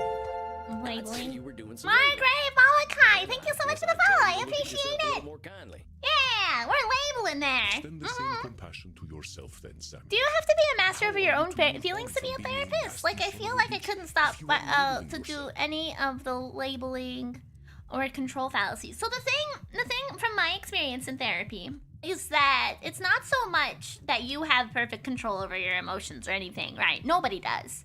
The important thing is to recognize your brain as doing a thing. Like, let's say me as a giraffe, right? If I'm like, oh, I am the worst giraffe ever because I am short, and so everybody hates me and they all make fun of me for being short, right? Obviously, we all know that's a joke here, but just as an example, me taking that and listening to my brain say that at face value is me accepting the fact that those are all true things. I know they're not. I know you guys don't hate me at all. And so stopping myself in the thought and recognizing, hey, wait, no, this is a lie. Why am I beating myself up over this? And taking that step to notice and recognize and stop that train of thought is what you're supposed to do, right? That is essentially what therapy is to recognize and come to terms with the labels and realize that's not true. You know, sometimes your brain will tell you, hey, everybody hates you, right? For me, what my therapist advised me to do was to take screenshots of positive things that people say to me and hold on to them. So at the times where my brain's like, hey, you're the worst person ever, nobody likes you, I can look at these screenshots and go, no, a lot of people do like me. A lot of people actually do appreciate the content I make, and they enjoy the humor that I have, and they like my laugh, and there's so many positive things about me. And so taking the moment to stop the train of thought and countering it and realigning yourself with a different perspective can do a lot for good mental health. So it's not necessarily like don't do it, because your brain will do what your brain wants to do, but you know, it's recognizing the issue and trying to compensate and learn from it instead. Mira, you're fantastic. This is a threat. Excellent. Yes. As long as we know you, yeah, I do. I absolutely do. You guys have helped turn my life around substantially, in both my mental health and like being myself too. Yeah. If you wish to be a guide to other vampires, you must start with compassion for them and for yourself. So, now that you've gotten all that, yeah, and streaming helped me stop going to therapy, actually, and made me realize, you know, it made me have evidence that I am a good person, that people like me for who I am and not who I pretend to be. You know, and so it made me feel a lot better as a person in a whole. So it's helped me significantly. Identification and patterns and sharing tools. Yeah, exactly. Well, I was on the run, you see. The Wild West was ending. Thanks, Zero! Of my gang. I went into hiding and found a strange group of folks out in the country. They knew I was an outlaw right away, but they didn't judge me for it. They didn't even care that I was a vampire. They welcomed me like a friend, even shared their blood with me. They taught me how to appreciate the beauty of the night, and I started seeing things I'd never noticed before. And that kind of be hard without help. Yeah, I have low dopamine receptors, so I'm on antidepressants. And so I had my doctor's appointment today, and we upped the dosage because I feel like I've become not immune. My body's just used to it. Yeah, that makes sense too. Yeah, sometimes just therapy isn't enough. Sometimes you do need additional help too, and medications and stuff, depending upon like the type of therapy or the type of depression and stuff that you have, and your body can compensate and learn how to also still make you feel those things even despite that. So, you know, mental health is a big hurdle to cross, especially on your own without additional help. Mm-hmm. They taught me my letters, philosophy, and how to question things instead of being scared of them. I think about them every day of my own life. They somehow freed themselves of all the judgments of the time and were better off for it. These must have been the 19th century American transcendentalists, yes? Yes, sir. I'm glad I died when I did, because their like just don't exist no more. Once my community died out, I started walking. That was something else they taught me how to do. There ain't nothing like having a walk and a think. We have a proverb here. In the house of the blacksmith, you only find wooden cutlery. I think the English version is more in the shoemaker's house, the children go barefoot. Oh, because they're too busy taking care of other people instead of themselves. I see. I walked in nature for about 90 years and just took in all the grace and beauty of my country. I guess I was kind of selfish, though. I should have been helping other vampires the way the Transcendentalists helped me. Why? Why waste 90 years walking when I should have been helping others? Seems pretty obvious to me. I could have done a lot of good in that time. But your should turns that which you could find fulfilling into a duty. You create an extrinsic motivator. Should statements are another cognitive distortion. We got another one. Should statements. By your own mind. Nature asks almost nothing of you. Shoulda, woulda, coulda. Even if your should comes from a place of good, it creates undue pressure. And what do we do once we are pressured? We resent the shoulds. We procrastinate. And as you know, we have a lot of time to procrastinate. You got that right. Why do today what you could do next century? Exactly. Should statements remove the landscape architect's backyard is barren. Hold on, though. Ain't there some things we really should do? I like walking. It's fun. About shifting your weight and pushing yourself, fall, catch yourself. Yeah. It's a good thing to do. Of course, there are things we must do, but man, maybe the gay vampire game might help me more than I thought. Yeah, this is great. I like this a lot, even though it made me mildly uncomfortable with the sexual content sort of stuff. But it did give me a warning at the start, and I knew that going in. And like I said, I don't think there's actual like explicit sex things. This just might be a little intense and conversation, but I mean, what is therapy if not making yourself uncomfortable in somebody else's place? Time to head home. Yeah, drive safe, but you know, I do think that for especially for people who like are frightened or intimidated by therapy, putting it in like a game sort of scenario and kind of introducing you to those tools is excellent. You know, it's a very good way to help encourage and reduce the stigmatization of mental health and make it a lot more accessible, even if it is just a little game. But it helps you also recognize, you know, the struggles in your own thinking, and I think that's fantastic. Show you the tools without having to commit to a high price tag of an actual therapy session and make you question your own thoughts. Yeah. Listen closely. See whether you can find the should statement that is a distortion. I should go to the vampire dentist. You know what they say.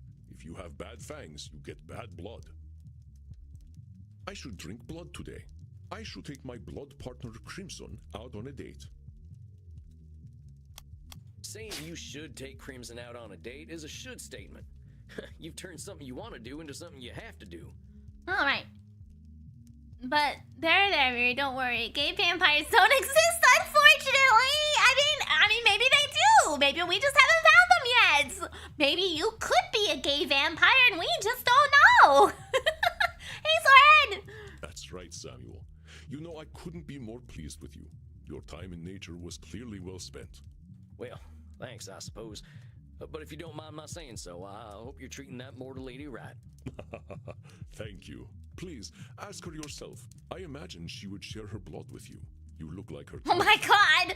Hold on. I've only been in Europe for a couple of days. I ain't gonna go after my teacher's girlfriend. Excellent. She does what she wishes, and that is why I chose her as my blood partner. Samuel, even if it beats no longer, you have a good heart. I think you will be an excellent therapist. So far, that good heart of mine hasn't amounted to much, but I'm willing to give it my best shot. You are uncomfortable with praise, aren't you, Samuel? Every time I say something positive, you Oh sound no! like you negate it. Don't call me out like this! I just don't think I should be doing any bragging. I spent my first 50 years killing. I spent the next 90 walking in the Oh, hey, woods. Gonzo! I've tried to walk a better path since then, but I ain't no saint, Auntie. I did not say you were. Having met several so-called saints, I can attest that none of them were either. I understand your discomfort, Samuel. I, too, have done terrible things that I cannot erase.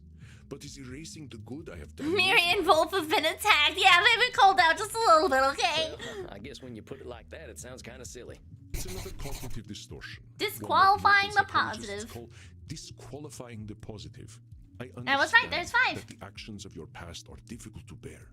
But what we are here to do is accept reality, with both its positive and negative aspects. I am not saying that you should disqualify your negative actions, but merely note when you disqualify the positive Is this ones. Miri's fanfic in visual novel format? No. The only fanfic I've ever tried to write was a Danganronpa fanfic. Anyway, no, this is vampire therapist. We're learning therapy from a vampire. Let us try an exercise. See whether you can challenge me when I disqualify my positive deeds. I am Andromachos, one of the most powerful vampires alive. Okay. Before I became the vampire I am now, I did exceptionally terrible things.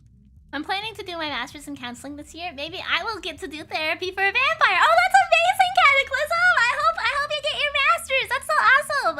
At a point in time, I wanted to go to school to be a counselor. But college scared the fuck out of me. So that never happened.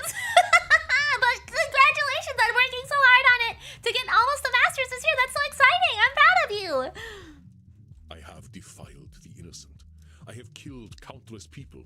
The good I now do pales in comparison to the evil I have done. That's the one. You're literally disqualifying the positive by comparing it to the evil stuff you done. Well done, Samuel. Yeah! I believe the recognition of this distortion will serve you well when you start to see clients tomorrow. Whoa, tomorrow? I only just started learning these here cognitive distortions. These here cognitive distortions. I will, of course, be with you. You needn't worry. I can sense your instincts and will help you. But tomorrow, I just don't feel ready yet. My friend, we are never truly ready. but if it would ease your concerns, we can practice with further examples. Would that be helpful to you? Yeah, every time your sausage is messaged, apparently Theater has it open like 3 or 4 different times on his phone. So you're right. He does seem to like your sausage.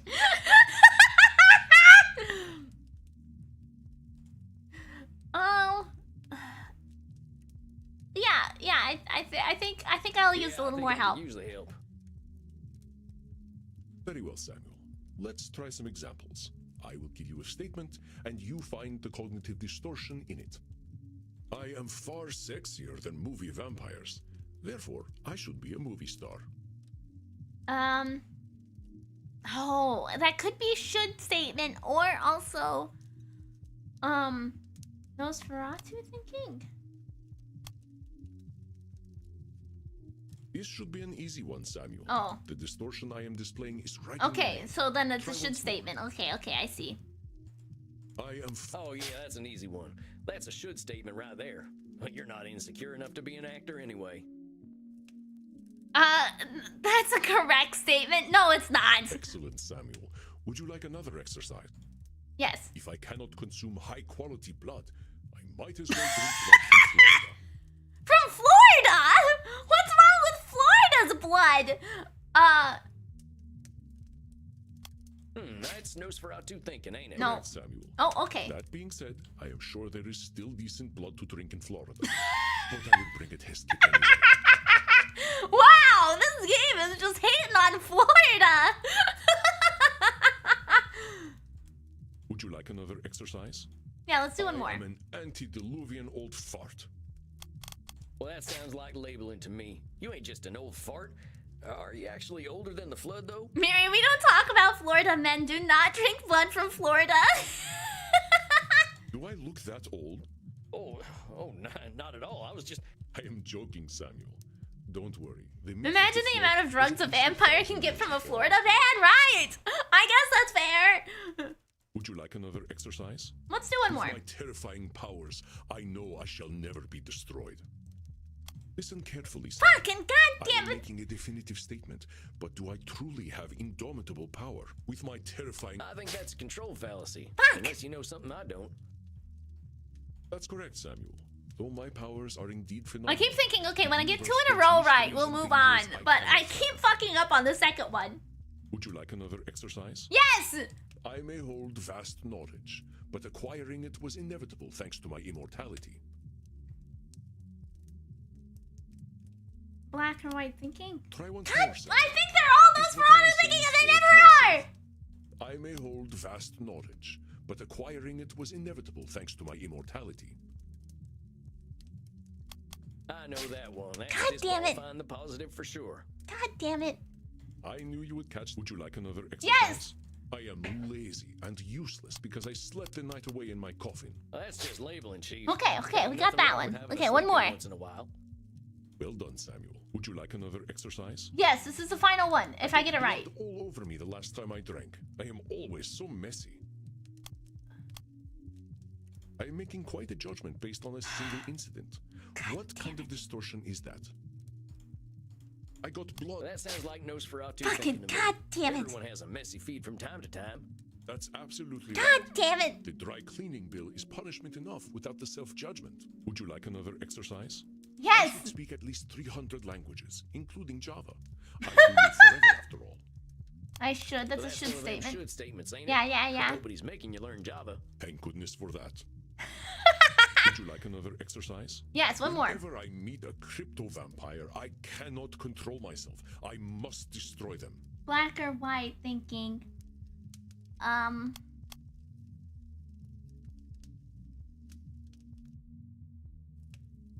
Remember what powers we have and what powers we do not have. Whenever I Well, that sounds like a control fallacy to me. I'm sure you don't have to kill crypto vampires. Indeed, Samuel. They are dead inside anyway. Would you like another exercise? I'm never getting 2 in a row. I'm never getting 2 in a row. Crash Chatman, thank you for the follow. I appreciate it. He only did so disqualifying the powers. Sounds like Okay. you're disqualifying the positive to me. Okay. Your clothes are pretty damn snappy. And, of course, I could not know whether he was afraid of my godlike powers. I think that is plenty of practice. I applaud your diligence, Samuel. They're like, you've tried too many times. We're gonna move on. Oh, awesome! Thank you! I think I'm good. Completed Andrew Nachos' entire quiz. I got an achievement for it because I kept fucking up the fucking what's the word? The fucking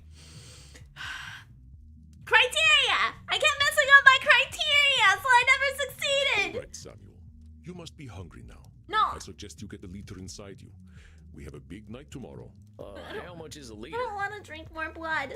I don't want to drink more blood. Miri, are you okay? No. Just get enough to drink, Samuel.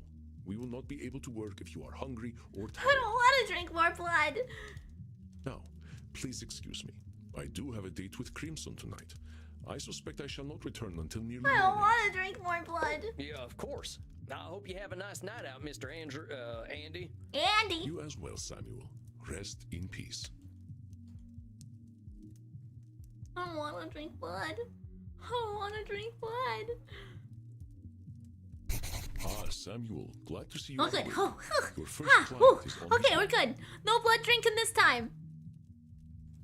What, already? Look, Mr. Andy, sir, are you sure I'm ready for this? These are people's brains I'm messing with. Fear not, my friend. You are a powerful vampire in your own right. To be so young and have so much empathy is quite a gift. All you need to do is listen, and I know the truth will reveal itself to you. Shucks, wish I had your confidence. Me too. Well, to a limited extent, I can see the future. If you are about to misinterpret a client's distortions, I will set you back on the right path. You can see the future?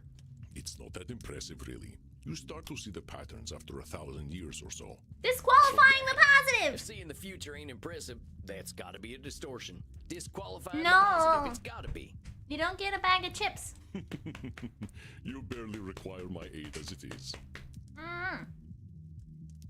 So I missed the beginning. Was Sam a human who just got recently turned into a vampire? No, he's been a vampire for like 300 years, I think he said. He's been around for a while. He just decided to start helping people with therapy. If you need guidance, I will provide it to you telepathically. Oh.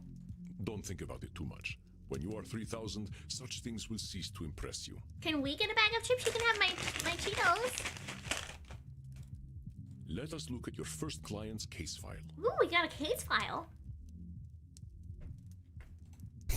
Dr. Drain, huh? You ain't got no first name? Dr. Drain, age 430, gender male, origin English, intake information. Dr. Drain is a class of 1614 graduate of the Royal College of Physicians. He has been studying the nature of blood for at least several centuries. Became a vampire after a post-mortem blood transfusion experiment. Now runs a global pharmaceutical research company. Is it Credo Pharmaceuticals? Is now concerned that he's developed an addiction to a drug of his own formulation. Oh! Suggestion. Detected strong irritability on the phone. Investigate Drain's drinking and sleeping habits. Oh. He's been around most since 1910, since he's a cowboy. Fair. Yeah. Many vampires go by one name. Families and titles seem to become more abstract after a certain age. Oh, okay. Huh.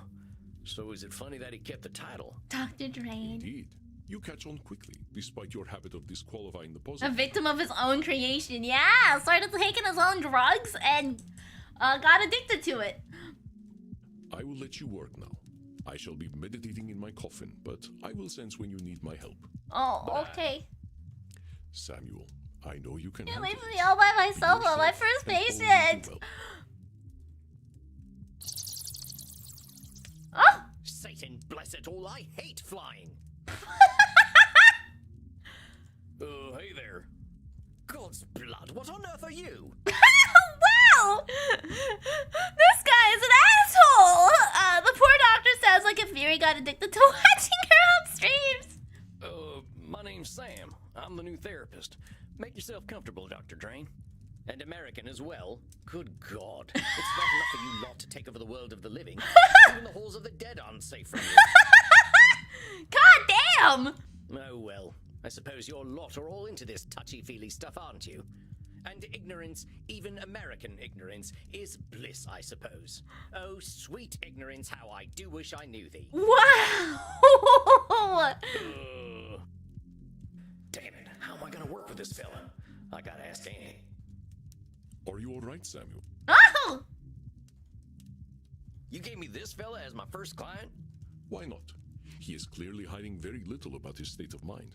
How am I supposed to help him when he already sees me as the bad guy? Use your instincts, Samuel. Think about how you have felt in your darkest hours. Okay, okay. What does this poor vampire want?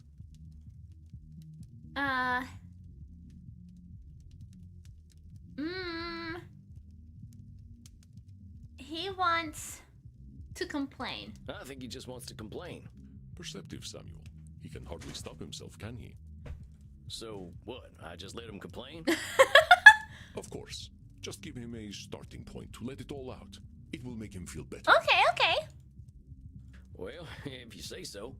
Don't worry, Samuel. You are doing wonderfully. I will release your time now. Well, are you just going to sit there? So rude. I was just gonna ask how your trip here was. My trip?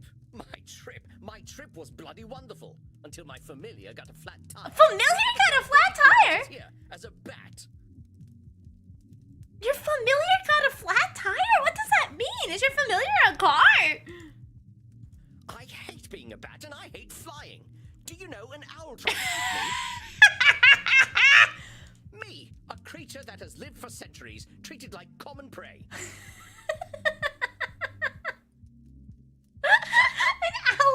An owl tried to eat him. Oh my god. I'm surprised he was even interested. You should see what an ugly little beastie I am when I transform.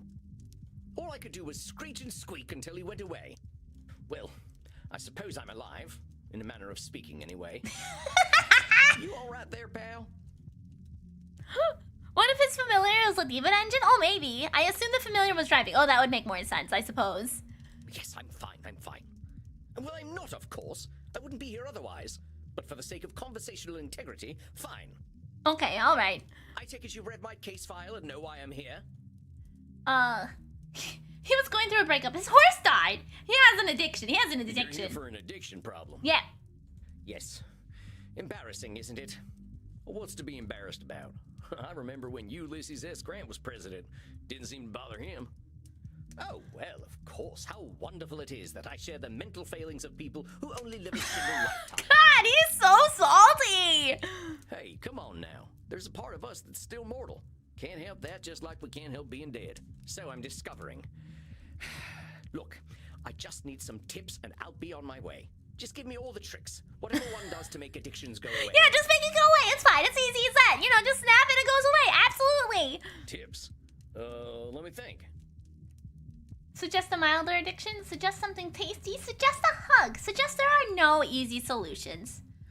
Yeah, there's no easy solutions. You have to work at it. Partner, there ain't no tips that'll magically cure you. But I'm here to listen.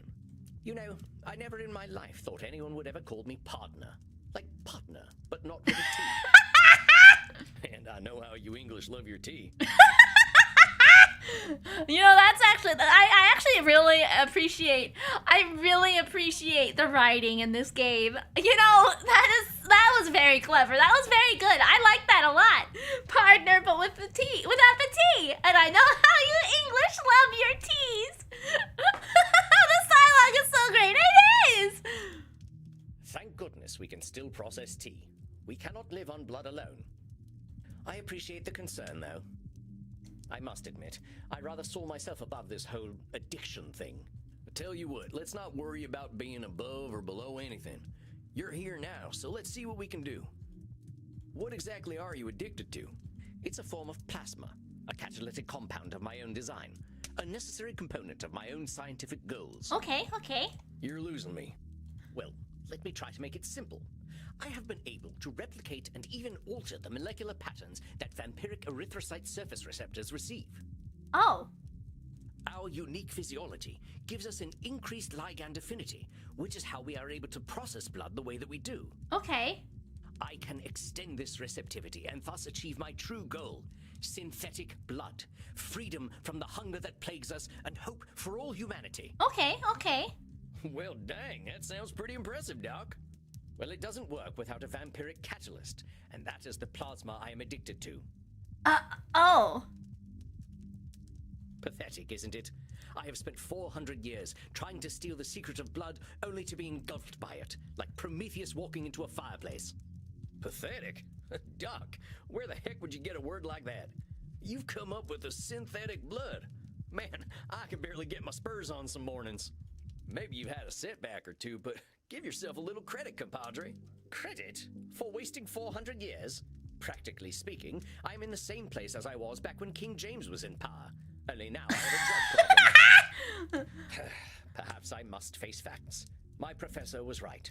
Nothing we ever do will make a damned bit of difference. Oh my gosh. Samuel, listen to him. Do you recognize his patterns of thought? Yeah, he's disqualifying the There's positive. some distortions in there, ain't there? I knew you would sense them. Invite him to talk more about this failure of his. Okay. I'll do my best. Now hold on just a minute there, cowpoke. I've heard you talk a lot about failure, but it sure sounds to me like you ain't thinking clearly if you think you're a failure. Very, very successful. Actually, interesting concept. Vampires getting addicted to pure white blood plasma. Yeah, very interesting. I am a realist, that's all. Look at me. 400 years of study and still dabbling with leukocytes. I don't know many people who would call working with leukocytes dabbling. I mean, I gotta admit, I have no earthly clue what you're talking about. So unless you made up all them science terms, I think you might be doing more than playing with a chemistry set. Perhaps. But if we consider all there is to know about blood, I know precious little. But you know something? Yes, I concede I might know something about blood. I would hope so after 400 years. You still got more knowledge about blood than most, whether it's been 4 years or 400 years, amigo. Let's get back to what you were saying, though. I'm saying I am surely the oldest, most well-studied doctor in the world. I should have achieved more than this. Should statement. Well, who said you should have achieved more? Isn't it obvious? I should have something to show for 400 years of work. And what happens if you don't? Absolutely nothing at all. Nice. Well, that's my point. That is not as encouraging as you think it is. Ain't meant to be encouraging, just showing you a little reality. Well, Okay. it's all my fault, really. I cannot seem to motivate my scientists to reach the necessary level of dedication. It's always shocking to me how little urgency mortals have around death. Okay. What do I think this is? It's my fault, really. He's blaming himself. He can't seem to motivate anybody else. I think this is a control fallacy, because he wishes everything is in his control, but he feels like it's not. So we're gonna go control fallacy. So it's all your fault that you haven't come Yeah! up with the perfect synthetic blood. Yeah, I got it. I did it. It can't be anyone else's fault. Only I have the skill, the knowledge, and the experience. Pardon me for saying so, Doc, but it sounds like what you're doing is pretty dang complicated. It sounds to me like you're some kind of god if you expect control over life itself. We're doing pretty good, I think. Please, I'm a scientist, not a spiritualist. It is not control I seek, but understanding. And are you ever gonna have perfect understanding? No, of course not. I'm not a wizard. I wonder if there are wizards in this universe. So how about not putting saving the world on one person, Doc? Miri the That is a therapist? Yeah, simplification, that's but I me. take your point. As I was saying, now that I'm addicted to my own drug, I have joined the ranks of mortal celebrities in my utter irrelevance. This is black or white thinking. So we're gonna That's a pretty dark read on things. You know, lots of folks get over their addictions. You know, I don't know if abbreviating therapist and my name like that is a very good decision, okay? I don't think Therapidae is a good one. For some reason, I don't know about that one. I don't know about that one. Okay. Yeah, maybe not that one. For some reason, something about that is maybe not that one. I don't think we should go with that one.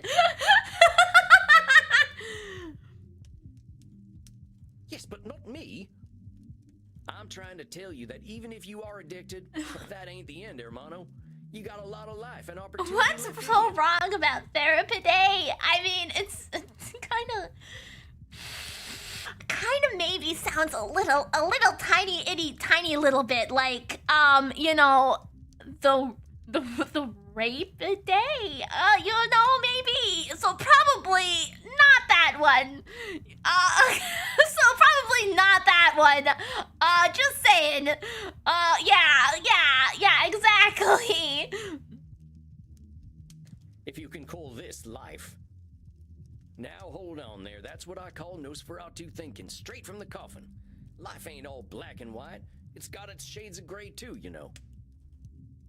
Oh, well played, cowpoke. Perhaps I am being a little dramatic.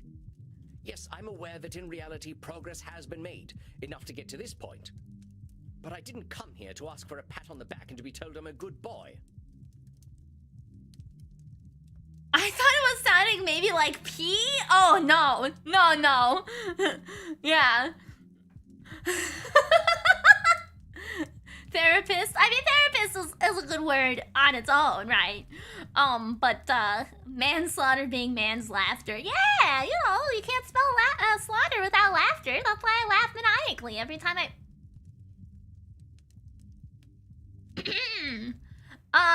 That reminds me of a sketch about a mother saying, as a kid, you were always thinking about fast cars and races. Oh, no! That ain't my department, but I hear they do some of that stuff downstairs. Yes, we all know very well that the Continentals are more sexually liberated than we are. But as I say, I don't want all this therapy stuff. I just want to stop you. Oh my goodness! Theater! Thank you so much for the 10 gifted subs! I appreciate that so much!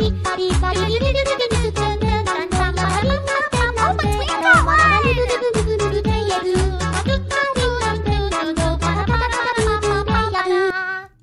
So what's so good about this stuff anyway?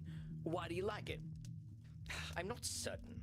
I don't remember what happens after I take it, but I wake up feeling, how do I put this, alive. Well, that don't sound so bad. A good nap can make me feel like a new man. I'm not talking about feeling refreshed. I mean I feel alive. As if I'm someone else. Someone who lives. Oh. And I wake up and find, oh gracious me, I am not depressed. You know, that's always a good feeling, not feeling depressed. Absolutely. You mean to tell me that you're going to sleep depressed every night? Oh, nothing of the sort. Oh well, I'm glad to hear that. You are assuming that I can simply go to sleep and my global scientific enterprise will run itself. Oh, wait just a gosh darn minute. You're telling me you don't sleep? Oh. Yes. It's not as though we can get much deader already. And I have work to do. Fair. Okay, alright, that's fair. You know, they are already dead. Why not? Why not work yourself to death if you're already dead, right? So you're not sleeping and you're always depressed. I think we're starting to get somewhere. Oh, don't be such a bumpkin. If you are a sapient individual, aware of the world around you, depression is the only sensible reaction. It has nothing to do with sleep. Okay. Alrighty, thank you for the 100 bits. I appreciate that as well. Thank you. If you're a sapient world aware of the, you should. No, it's not. There's no should in here. Aware of the world around you, depression is the only sensible reaction. It has nothing to do with sleep. That sounds like black or white thinking, I think. Come on now, it's a big world out there. If I didn't have to sleep, I'd play so many good games! Why does that not surprise me between? Everyone reacts to things differently. Ain't it true that a sensible person, as you call them, might even be a different degree of depressed? Very well, I suppose I might have been using a bit of mild hyperbole.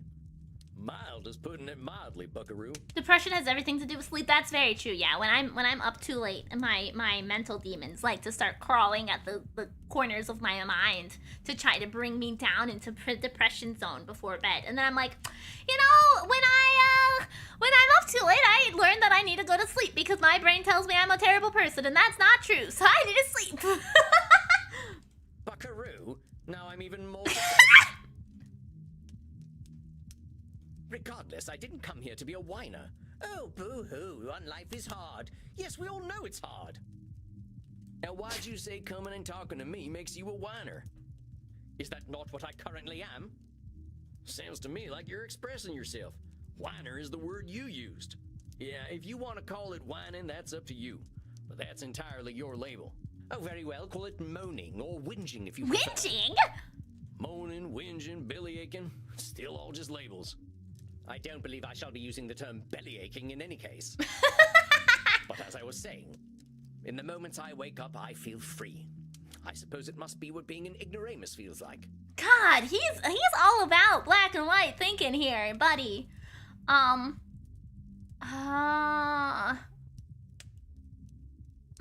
It's either labeling or black and white. We're gonna go with black and white. Nope. So, for once in his life, he experiences a positive in feeling, Oh, and he immediately invalidates okay, he's disqualifying the Perhaps we positive. basically diagnose him as English. Nice. All right. I don't want split personality, I want split senses. Let me listen to several sources and having the capacity to understand and reciprocate fairly, yeah! In the moments I wake up, I feel free. I suppose it must be what being an ignoramus feels like. So you're telling me you feel good when you wake up, and then you call yourself an ignoramus. Before you even get a chance to reflect on feeling good, you're insulting yourself. That's what I like to call disqualifying the positive. I'm simply stating facts. Stating facts shouldn't impede an argument. What good is that fact doing anyone? It's about as useful as an empty holster, lest I somehow forget that you were a cowboy. About this drug, though. Oh, very well. I suppose I might be discounting my Yeah, there you experience. go, good job! I don't know how to say this, amigo. You really don't like letting yourself be happy. Aww. Honestly, I'm failing to see the problem with taking this stuff. Seems like it's making you get the rest you need and it makes you feel good. What's the problem? I mean, you know, having an addiction can be very impeding on your life if that's like all you're focused on. So that could be a reason that it's a problem. But, you know, it would be like if I went 10 minutes without needing a Red Bull and I had to open a Red Bull because it's been 10 minutes since my last Red Bull. That's a bit of an addiction that needs to be taken care of and like nipped in the bud. But this, depending upon what he says, it may not be a problem. First of all, I do not need to rest. And partaking of this plasma does have downsides. My cat has gotten into the habit when she's laying on the bed, if I go to toss something in the trash, she bats it out of the air. Aww! Bro wanted to cure vampires and became a vampire drug lord. Aha! What kind of downsides? I do not know what happens when I partake of the substance. However, when I wake up, I feel refreshed. But I also smell of blood and sex. Speaking of, you haven't had a Red Bull yet? I did have a Red Bull today. I don't need another one, though. I don't. Once I even woke up wearing a football jersey. It was most distasteful. I guess you must be having some kind of good time. Okay, so it makes him forget. That's not a good thing. That is not my idea of a good time. Idea. I'm Dr. Drain. I am intelligent and worldly, not some ill-bred monster. I don't go gallivanting into godforsaken places to engage in depraved coitus and the consumption of dirty blood. Oh my god, the fucking writing in this game. It sounds to me like you're real good at denying yourself things. Well, I should be better at it. You know, Doc, a wise old vampire recently told me something I'm about to tell you. You keep talking about the things you should be doing. You, compadre, are shoulding all over yourself. Shoulding all over yourself. Oh, well, that is vivid, isn't it? I can now add incontinence to my already considerable list of faults. I'm being serious. I'm listening to you tell me I should be doing this, and I shouldn't be doing that. But who gave you all them shoulds and shouldn'ts? I don't know. It shouldn't matter, should it? I've been dead for over 400 years. It's the oldest stuff that sticks with us, amigo. We all got traumas. We all got traumas. Heck, we're dead, man. That's traumatic no matter what. What we gotta start with is you. You've been through a lot. Don't rope yourself up so tight. Listen, we're doing good work already, I know it. Now, let's not push too hard. I would really like you to think about where all them shoulds are coming from before we meet again. Yeah! And be good to yourself, all right, partner? Don't feel like you gotta go cold turkey on that plasma stuff. Yes, well, all the same, I'd rather not do it at all. Is that actually gonna happen, though? It might. You're dipping into it tonight, aren't you? I was thinking about it. Wow! Well done! All right, partner. Just give yourself a little compassion. That's all I'm asking. I'll admit, you've given me some things to think about. Not pleasant ones, mind. You can handle it, partner. You're way smarter than I am. Yeah, you Yes, got well, this. that is certainly true. Very well. I shall do some reflecting, inasmuch as our kind can reflect. Because I can't see the reflected.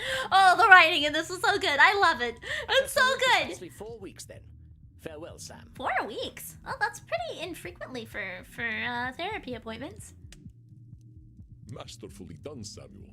I knew you would do well, but that doesn't make me any less Okay, pleased. we're gonna go ahead and take a 5-minute break before we continue to move on. So I will be right back. I'll be right back.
No. Yeah.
I've returned. Voodoo voodoo.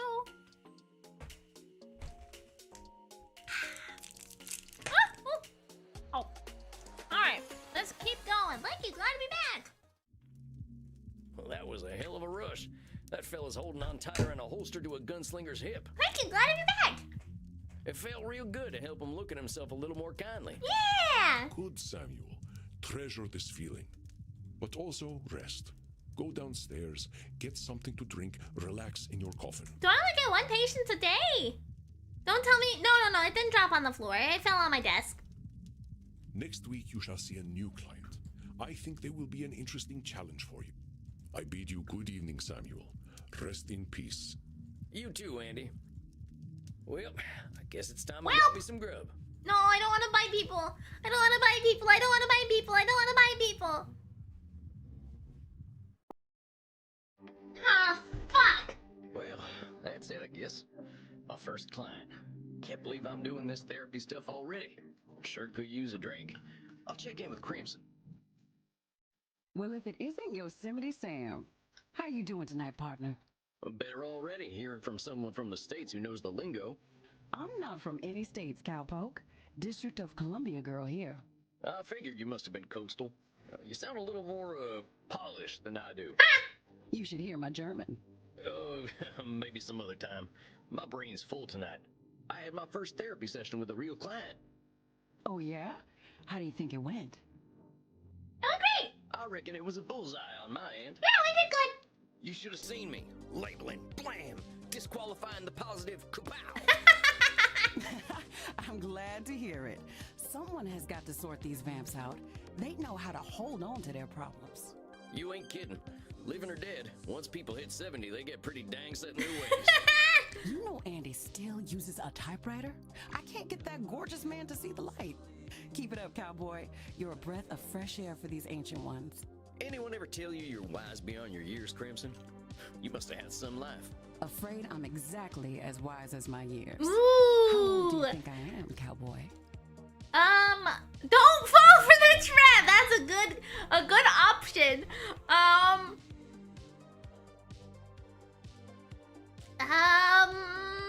I don't think we should fall for the trap. But I also want to go with 25 since it's our lowest number here. 25? Couldn't be much older than 25.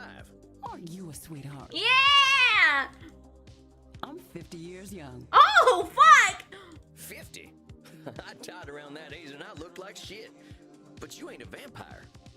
Mary, how old are you? I'm around my 30s. Like I told you, I'm Andy's blood partner. He shares his blood with me too, just not enough to turn me into one of you. Oh. I've been 30 for a good while now. But you ain't joining our team? Sounds like a story. No, I'm not that old.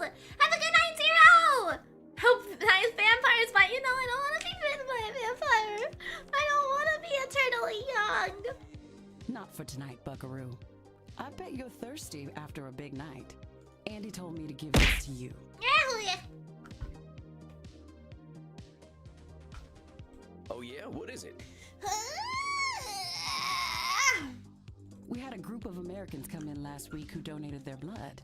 Andy can't stand the stuff. He says the blood glucose levels are too high, but he thought you'd appreciate it. She said you look thirsty, so I wanted to help. Oh, thank you. Oh, it ain't so bad. I gotta ask though, what is Andy's blood? Wow, Sam, a little nosy. To me, it tastes like life itself, cowboy. Damn. I ain't sure I understand. Never you mind. Look, Tex, I've got some customers to serve, so go enjoy your juice, okay?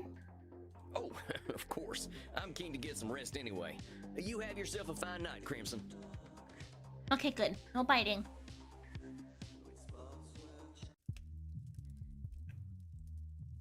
There he is, my incredible protege. Peppy! Come on now, I have no idea what I'm doing. Evidence stands against that reasoning, my friend. Do we need to talk about disqualifying the positive again? All right, I get it. I guess I've been muddling through okay. Oh, we go by that logic where vampire blood works like a rejuvenating elixir or drug? Yeah, it seems like it.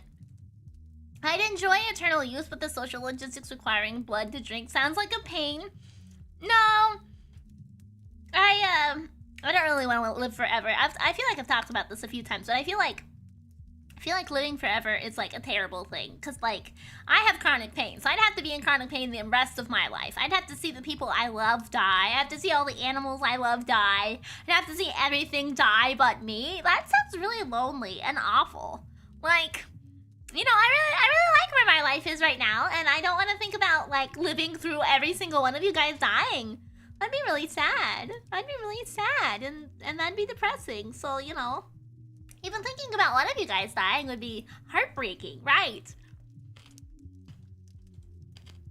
You've been doing wonderfully. I hope you are ready for a bit of a challenge tonight. Oh boy. Your next client has been known to be somewhat difficult. Here, look at her intake form. Look at the lady. Isabella Deste. Dang, she's got some funny taste in hats. 550, female, origin, Renaissance. Isabella d'Este was a key figure in the Italian Renaissance, funding the works of Leonardo da Vinci, Andrea Mantegna, and Michelangelo. She received a humanist education and knows much about history, art, music, and philosophy.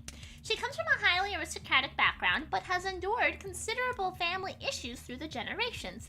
She states she is undergoing an existential immortality crisis, suggesting that her life and unlife have both been meaningless. Suggestion: be exceedingly polite. I remember seeing a show like that where it also heals you and makes you stronger temporarily. Oh, interesting. The Reina sauce! Yeah! We got the Reina as a sauce! I think you should get along quite well then. Walked right into that one. Isabella is not your average vampire. She was once the powerful matriarch of one of the most influential families in Europe. She fraternized with popes and kings, and she also wielded great power over the art world. Some say that she was the model for the Mona Lisa. Oh. One of them highfalutin types, huh? I don't think she's gonna like me much. No, don't do it. She is as human as any of us, Samuel. I already know you will find a way to relate with her. If you say so. Oh, okay. Alright. I guess it's fine. Remember, my boobs can be your always pillow. seek my Okay, advice fine. if you feel lost. You are not alone. Hello! But I hear the beating of elegant wings. Breathe, Samuel. Oh, and do be polite. Goodness. Oh. So you are the new therapist Andromachos told me of. I was not expecting someone so rugged. Ah! Sam Walls at your service, ma'am. You are a therapist. Well, that's what I'm here for, ma'am. Enough with this, ma'am. I am not running a whorehouse. You may call me Senora. Alright, Senora! Alright, Senora! Alright, Senora! Oh, God! Which... Senora, Senora, or Senora? I think we're gonna go with Senora! Alright, Senora. You have seen my what? Have you been peeking under my skirts, young man?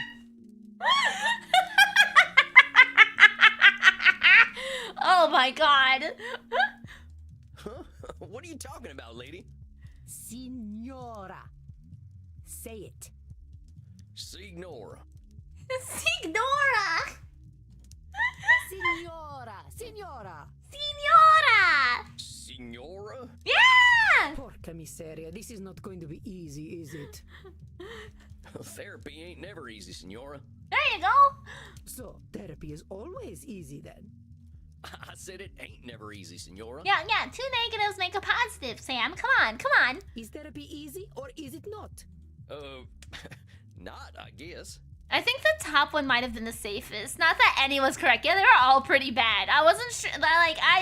Yeah, that was rough. Oh, how are we to examine my inner demons if your own speech is so diabolical? You know what? Let's start over. Greetings and salutations, Signora. I am most honored to receive you in my humble office. There you go. Okay, good start. I suppose it will do. Look at that little smug-ass face. I'm just here to help, Signora. It says here on your intake forms that you've been having a tough time lately. A tough time. Indeed, yes, it has been a tough time. The realization that not only am I a corpse, but that I have been a useless corpse for nearly 400 years is a tough time. Honestly, I feel Isabella. I get confused by the double negative sometimes. Yeah, it can be tricky, especially considering the people that you're talking to. Cause like in her case, if she's applying the double negative like you know you would in math, then yeah, it would always be an easy time. If you remove the negatives, what remains is true. But that's not always how some people mean it, right? So what's set off this feeling that you're a corpse? I saw a film at the cinema. Oh. Hey, I love the cinema. Bond with her over movies, bond with her over actors, bond with her over Hollywood glamour. Let's just bond over her with movies. Phase. Bond over... I feel like I should have phrased that completely differently. I don't think I want to bond over her. You know, I think we want to bond together about movies. Well, not many of our kind of movie buffs. What are some of your favorite films? I would hesitate to say favorite, but there are some films that are more acceptable than No, I don't want to bond over her, okay? It sounds like I want to bend her over, and that's not quite right, okay? That's not quite, I don't quite want to do that, okay? Okay, but what is grammatically correct? Is a double negative positive or still negative? So the thing is... The thing is that in the world of vernacular, which is the way that people speak in general, is that things don't necessarily always apply to the way that grammar rules, right? When you speak, you use when you speak, you tend to use different cadences and like different patterns. So what one person may use when they're talking could be different than what may be true in the written world, right? Yeah. So in this instance, for the cowboy who would say ain't never easy, he's not saying that it's always easy. He's saying that it's never easy. Is actually what he ultimately means. So it makes it it's an added complication. So, yeah, verbal speaking is different than written text, unfortunately. For instance, Beneath the Velvet Dusk, or In Search of Sadness, are engaging explorations of the mortal condition. Oh, I ain't heard of them. You ever seen The Three Stooges? Utter vulgarity. I do not waste my time with such nonsense. This is hella confusing though, so if I'm blind, I can't judge the character. I am fucked? What? What does that have to do with anything? Alas, these Stooges 3 would be preferable to the abomination I saw at the cinema that made me realize just how dead I am. It was a most terrible film, one that shook me to my core. The pain of it lingers with me still 5 years later. Okay. Movies can be pretty powerful. Heck, I remember seeing one of the first films. There was a train coming right for the audience. We thought we were dead for sure. Basically, if the person uses ain't, you can almost always assume it's negatively. Yeah, that's fair. This film was not powerful, it was meaningless. It said nothing, did nothing, less than nothing, as loudly and garishly as possible. And the audience, fools that they were, cheered, applauded this desecration of the mind. I want to know what movie. Well, no, I would say it would be more about like less needing to see who you're speaking to and more knowing how they speak, right? For example, I don't think I would ever say ain't never. I don't really use ain't often at all. And ain't is kind of like one of those weird words anyway. Usually mostly from like dialect and accents and stuff, I'd say. So it's I feel like it comes down to more on an individual level as opposed to specific stereotypes of things. I don't think I ain't never. Oh wait. You know, the human experience is very vast and varied. So, you know, different people will say things different ways. That's like the importance about writing a novel is making people feel authentic and also varied. So you have to come up with writing quirks for each person as well. So it's all very different across the board, across many people, and that makes it a lot more complicated. So for me personally, I always feel like if I have problems misunderstanding someone, the most important thing to do is to ask questions. That way you can make sure you're on the same page and understand each other. I type as fast as I talk, and when I pause in speech, I tend to just press enter and send the second as I have a separate message. It's strange how I adapt my speech into text. I say like a lot though. Yeah, I do too, I think. I hate this film with all my being, for it has done the cruelest thing. It has revealed the dark truth. This life that I cling to has no purpose. Dang, what the heck was this movie? Yeah, I want to know what movie it was too. Listen, if y'all find yourselves in need of some ain'ts, I've got about a few. Yeah, theater, thanks. I'll keep that in mind. Space Wars. Rise of the Spacewalker. Wait a minute. Space Wars, the big science fiction franchise? Nice. Yes, I believe it is important to understand modern media diets. But that's the movie that gave you your personal crisis? Mind your tone. Do not think me a fool. I know it was not high art. But the money it made, it would make even the Pope blush. This stinking trash. This is what the people want. Oh, I see. So it's the missed expectation of her modern life versus what she lived in the past, and made her think about the big jarring difference between the two times. Okay, I see. Star Wars, yeah, it's a parody of Star Wars, I think. You see, I understand now. My attempts to infuse art with meaning were pointless. All that I am, all that I ever was, is dead. I'm thinking it's black or white thinking or labeling.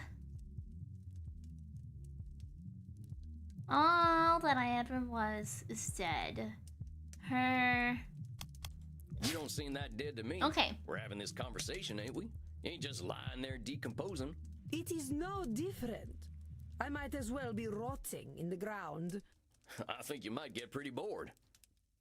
Are you getting smart with me, boy? Oh, she didn't like that. She didn't like that at Just all. talking facts. If you're saying all you are is dead, I think you might be doing some Nosferatu thinking.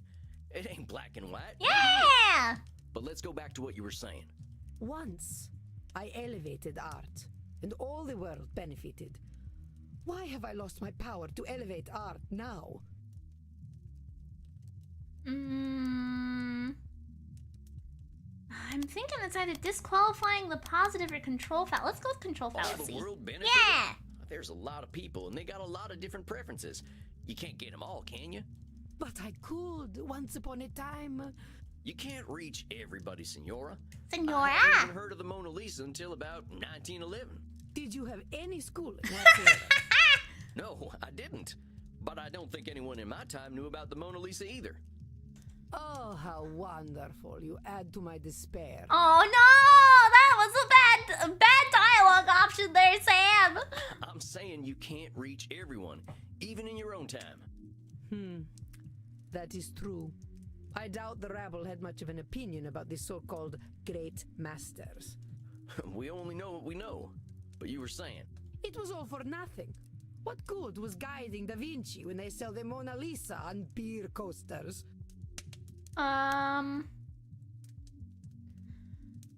Ooh, this one's tricky. I'm thinking...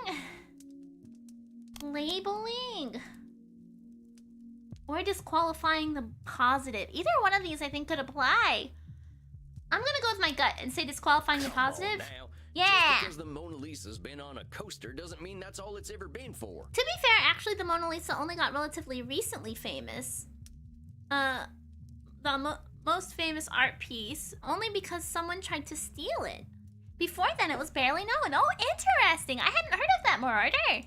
I think you might be downplaying just what an impact you've had on the world. The world needs no help from me to reduce my life's efforts to cheap commodities. So just because something gets printed on a t-shirt, that cancels out everything that's good about it? Yes, that is exactly what it does.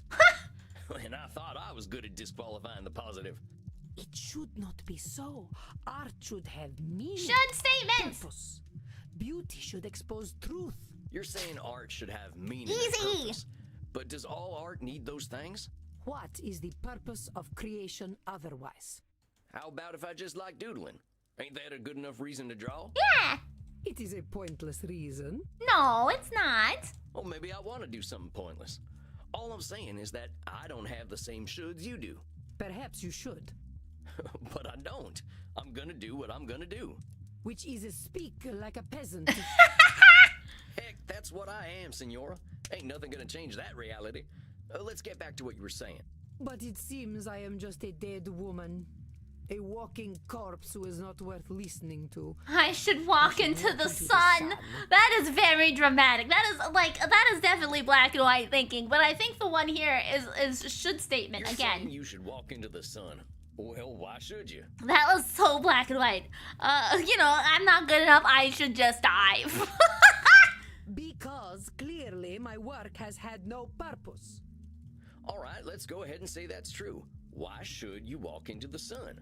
No one listens. No one cares. They lie about virtue and honor, truth and beauty. I have failed to make them listen.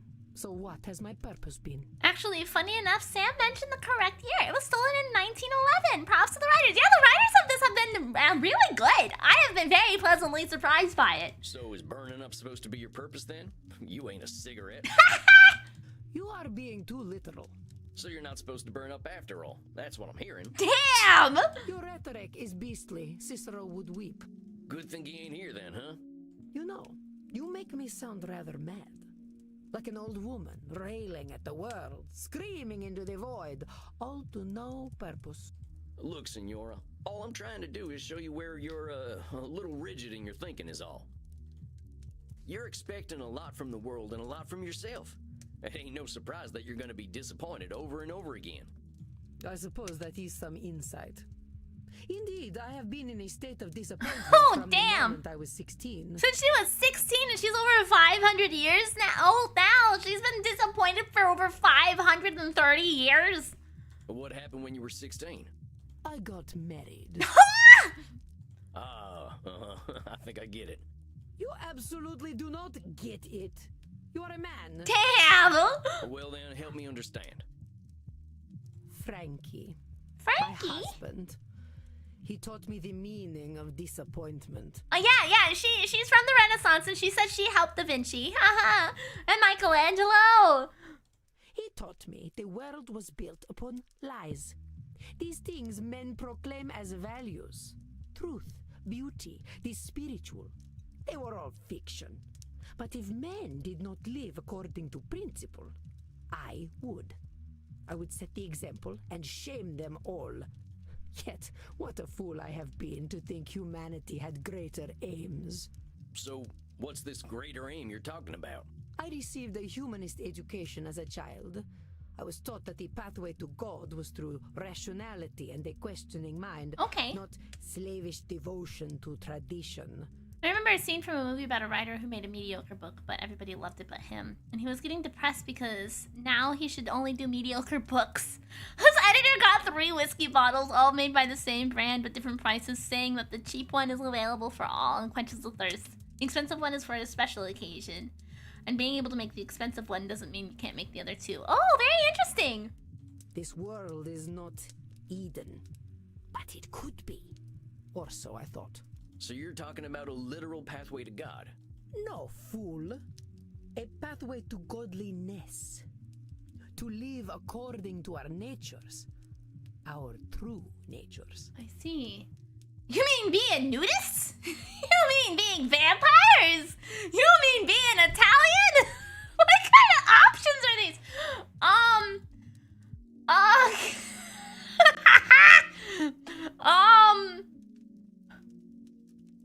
A pathway to godliness. Live according to our natures.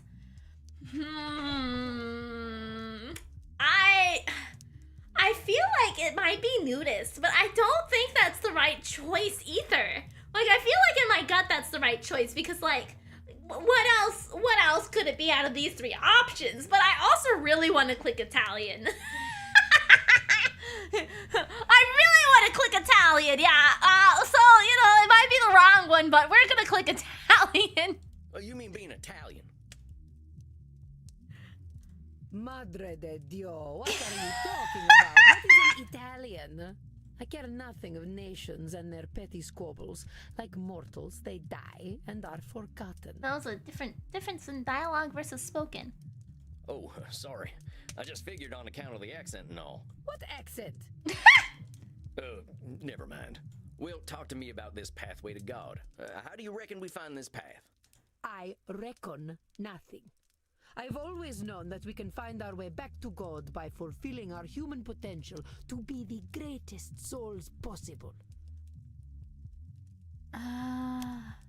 Black and white thinking? So what happens if we don't become the greatest souls possible? Then godliness is denied to us, as it should be. So either we ascend or we're nothing, huh? I am glad to hear you are not as foolish Yep, as you look. black and white thinking. Excellent. Oh, let's be honest, Senor. Plain folks like me ain't got aspirations of being as good as Jesus Christ. Fair. Ain't he supposed to be a forgiving sort anyway? Oh, let's just get back to what you were saying. I have always known we must master ourselves and our baser instincts. Virtue must triumph over vice. We must master ourselves and our base instincts. Control. That sounds like a control thing, right? You've been around a while, Senora. In all that time. So occasionally we get the blood splatter on the screen. Instincts. And we get occasionally we get blood splatter, and occasionally we just get the like squishy blood sound effects. But the thing that's gotten my curiosity is every time the blood splatter appears on screen, it seems to come out like this. Does anybody else kind of notice that? It seems to come from his dick. I know why the blood comes out of there for him, but it does. Not a single day. Men especially have no bottom. No shit, he's on his period! All right, fair enough.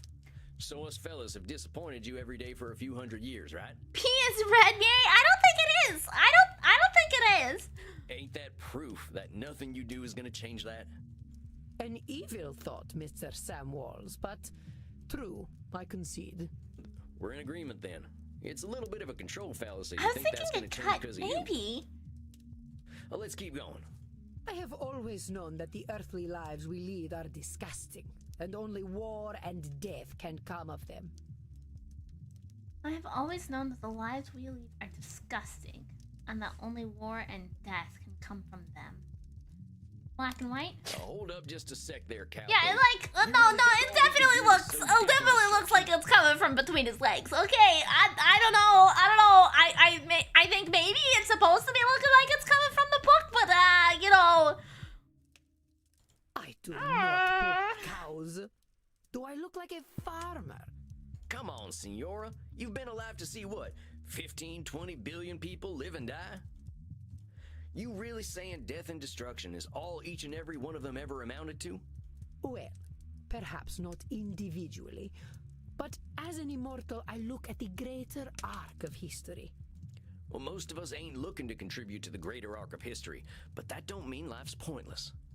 That's some Nosferatu thinking, I'll tell you what. He's really enjoying the session. I don't think there should be blood coming out of there, even if he is enjoying the session. I have always known the people have become fat and lazy, and living within the Garden of Eden is impossible in such a state.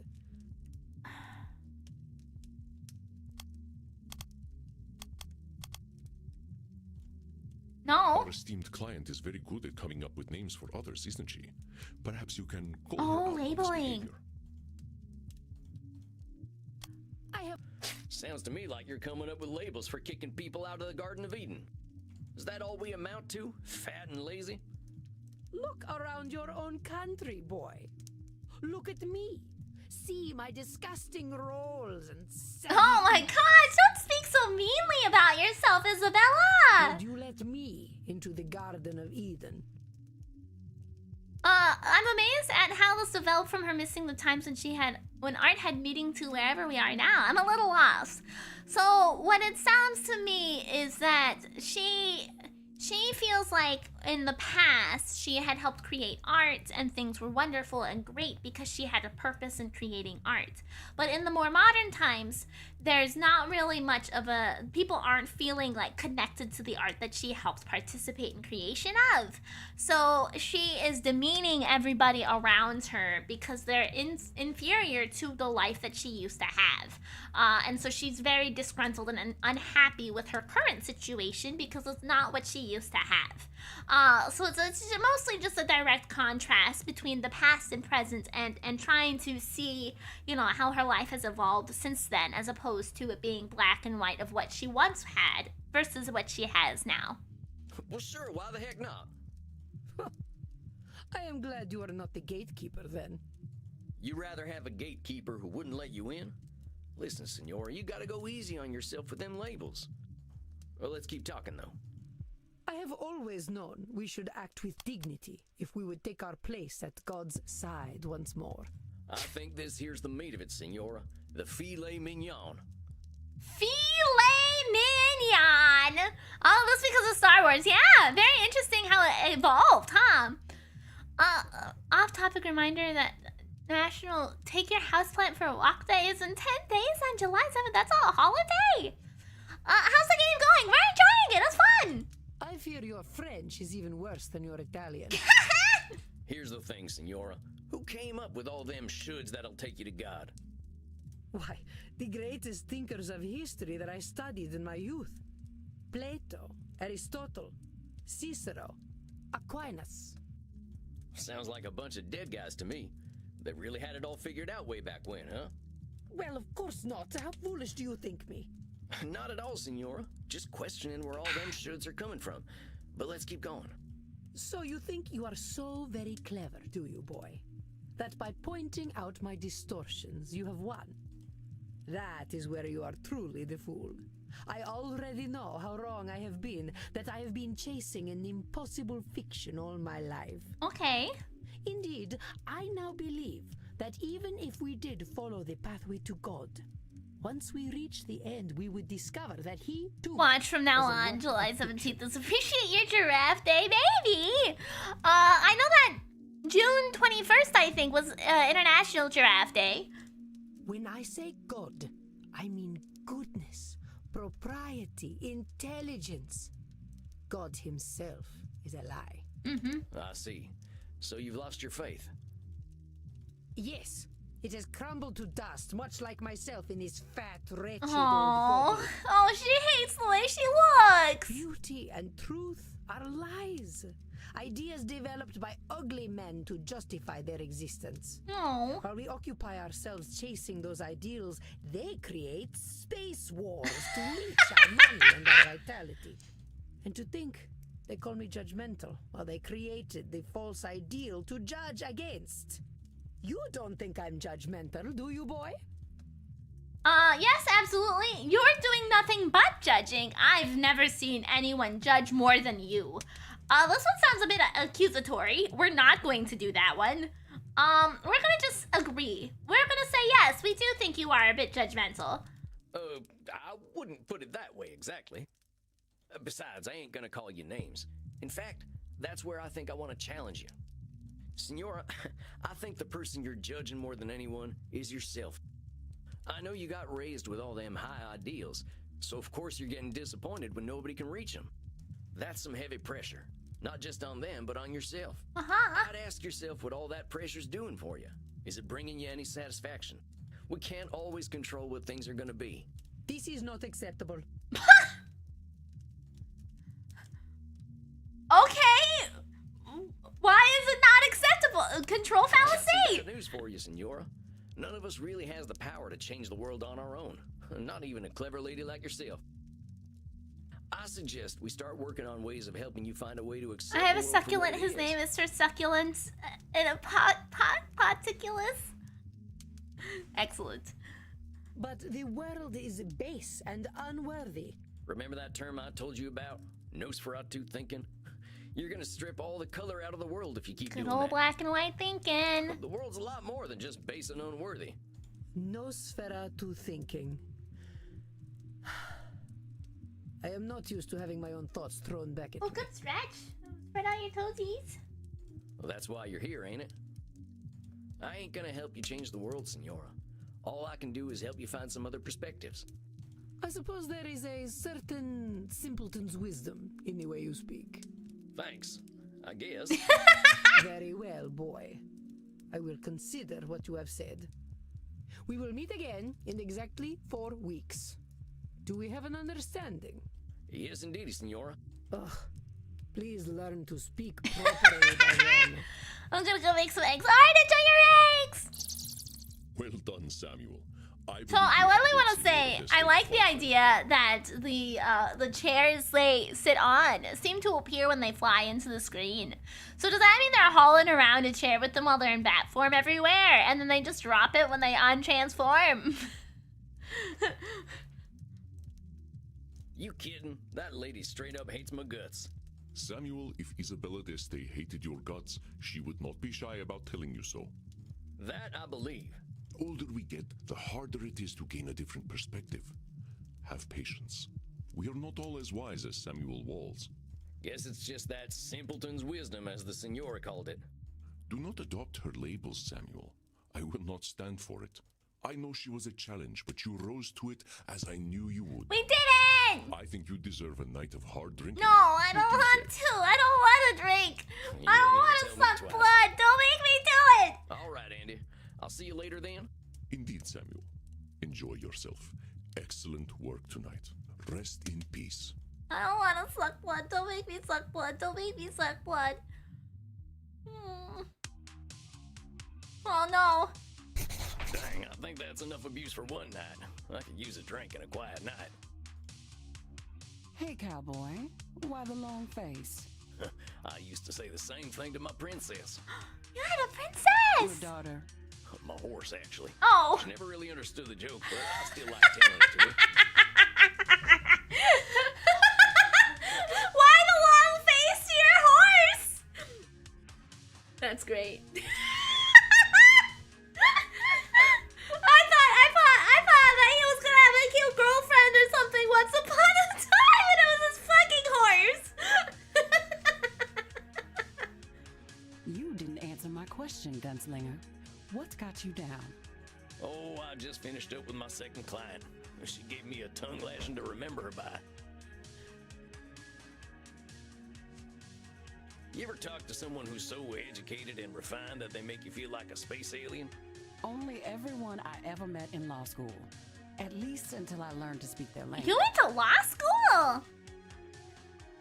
Sam sounds like telling us, telling you a joke that you don't get, baby. I like Sam. Yeah, Sam's good. The characters in this are very well written. I'm very happy with it. Was, and no, I wasn't the blood-sucking kind before you start with the vampire jokes. Just a wide-eyed DC do-gooder. But I get what you're talking about.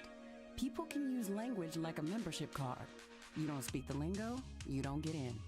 Well, that's just what I mean. I just ain't sure I've got the lingo for a 500-year-old high society Renaissance woman. Well, how do you think your session went?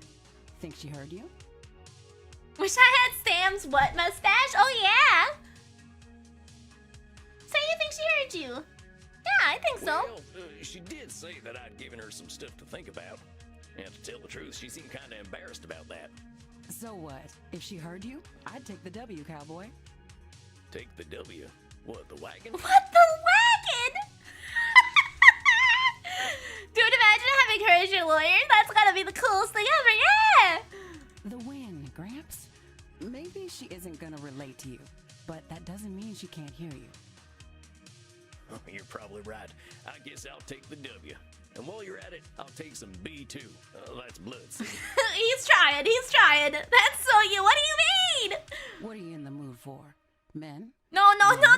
Don't make me bite people. Don't make me bite people. I think I'll have some takeaway tonight. What have you got? Here, try this. Should put some color in those cheeks. You really ain't squeamish, huh, Crimson? Nah, healthy blood never hurt anyone. I've been hanging around vampires for 20 years, and they aren't so scary. Not even Bird. What, that old pointy-eared teddy bear? He's a total sweetheart, unless someone gets aggressive or touchy with the customers. What does he do then? They get a stern warning. And if they don't listen? Why, then he eats them. Oh! Maybe he is a teddy bear. I met Teddy Roosevelt back in the night, and I'm pretty sure he would have done the same thing. Speaking of which, I gotta thirst something fierce. I think I'll head back to my coffin for a little rest. But you have a good night, Crimson. You too, Sam. Don't let the Draculas bite. Time to crack open a warm one. That's the good stuff. Now, maybe I can find a quote from one of my favorite books that'll help give me a little inspiration. Oh. Or I could watch the Three Stooges hit each other a whole bunch. Or I could just go to sleep. What's it gonna be, Sammy boy? Ooh, read some Thoreau, watch the Three Stooges, get some sleep. We'll read some. My profession is to be always on the alert to find God in Oh, nature. it's raining to know so his lurking hard. places. Oh, I love the sound of rain. I always like that quote. I ain't a God-fearing kind, but it's true. There's a natural beauty behind the man-made world if you know where to look. Every time he heads to the coffin, I sigh in relief. I appreciate it. Yeah, me too. Like, yes, thank Christ. Isabella D'Este's all culture and breeding, but underneath, she's got her vulnerable and beautiful humanity too. I just gotta remember that. All right, that's enough for one night. Time for some rest. I hope my next climb will be a little easier. Bum, bum, bum. Samuel, good evening. I am glad to see you looking so fresh and well slept. Oh, you even get summaries. Oh, he did a session on my birthday. Oh, the last session was on my birthday. I read up on her Wikipedia and was glad I hadn't done that before our session. I would have been even more scared. I'm surprised we couldn't even have a conversation. She was Pope Leo the 10th sister-in-law. Been exploring the graveyards here. They're really fancy. I guess it ain't no surprise this place has so many goths. My ramblings.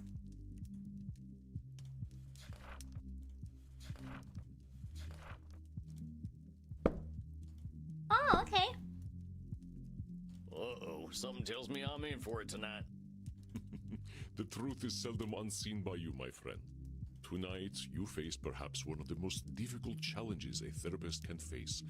The fact that you may not be able to help everyone. Oh no. In truth, I have failed to help clients with this particular disposition many times. Oh no. Hey, I'm new at this. You're nigh on 3,000 years old. If you can't help them, how can I? It is not guaranteed that we can help every client.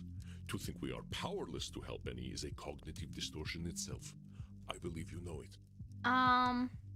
Black and white thinking? Now, Samuel, you are more capable Oh, than this. man. What distortion is it to believe that we cannot help anyone? Control fallacy? Yeah, all right, control fallacy, I know. I can help some folk. That's right. Here, take a look at this case file. Theater feller, huh? I've known a Edmund few of them in my Keene. time. They can be a little, self-absorbed. Oh, it's theater, huh? Age, 237. Gender, male. Origin, British. Edmund Keene was a highly influential Shakespearean stage actor during the Gregorian period. He is credited with more personal interpretations of character as opposed to pantomime performances.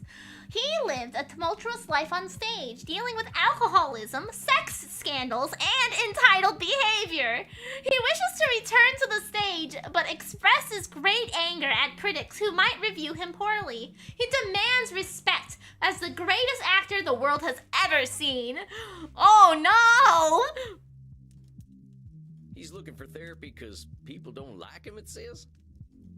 He is one of the most revered actors in all of history. So he might have a few cognitive distortions. A few.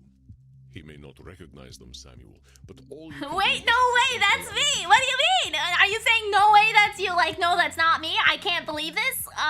Why would they say that it's me? Or wait, that's actually... Oh, okay, I see, that's why. And because you can't have facial hair like that, I see. He comes. Remember, I will give you whatever advice I can. Good luck, my friend. I hope I'm up to this. Goodbye, chair. What is this vampire I see before me? I see. I'm Sam Walls. I'm your new therapist. Your dress, your bearing, your hat. You also are forgotten by time.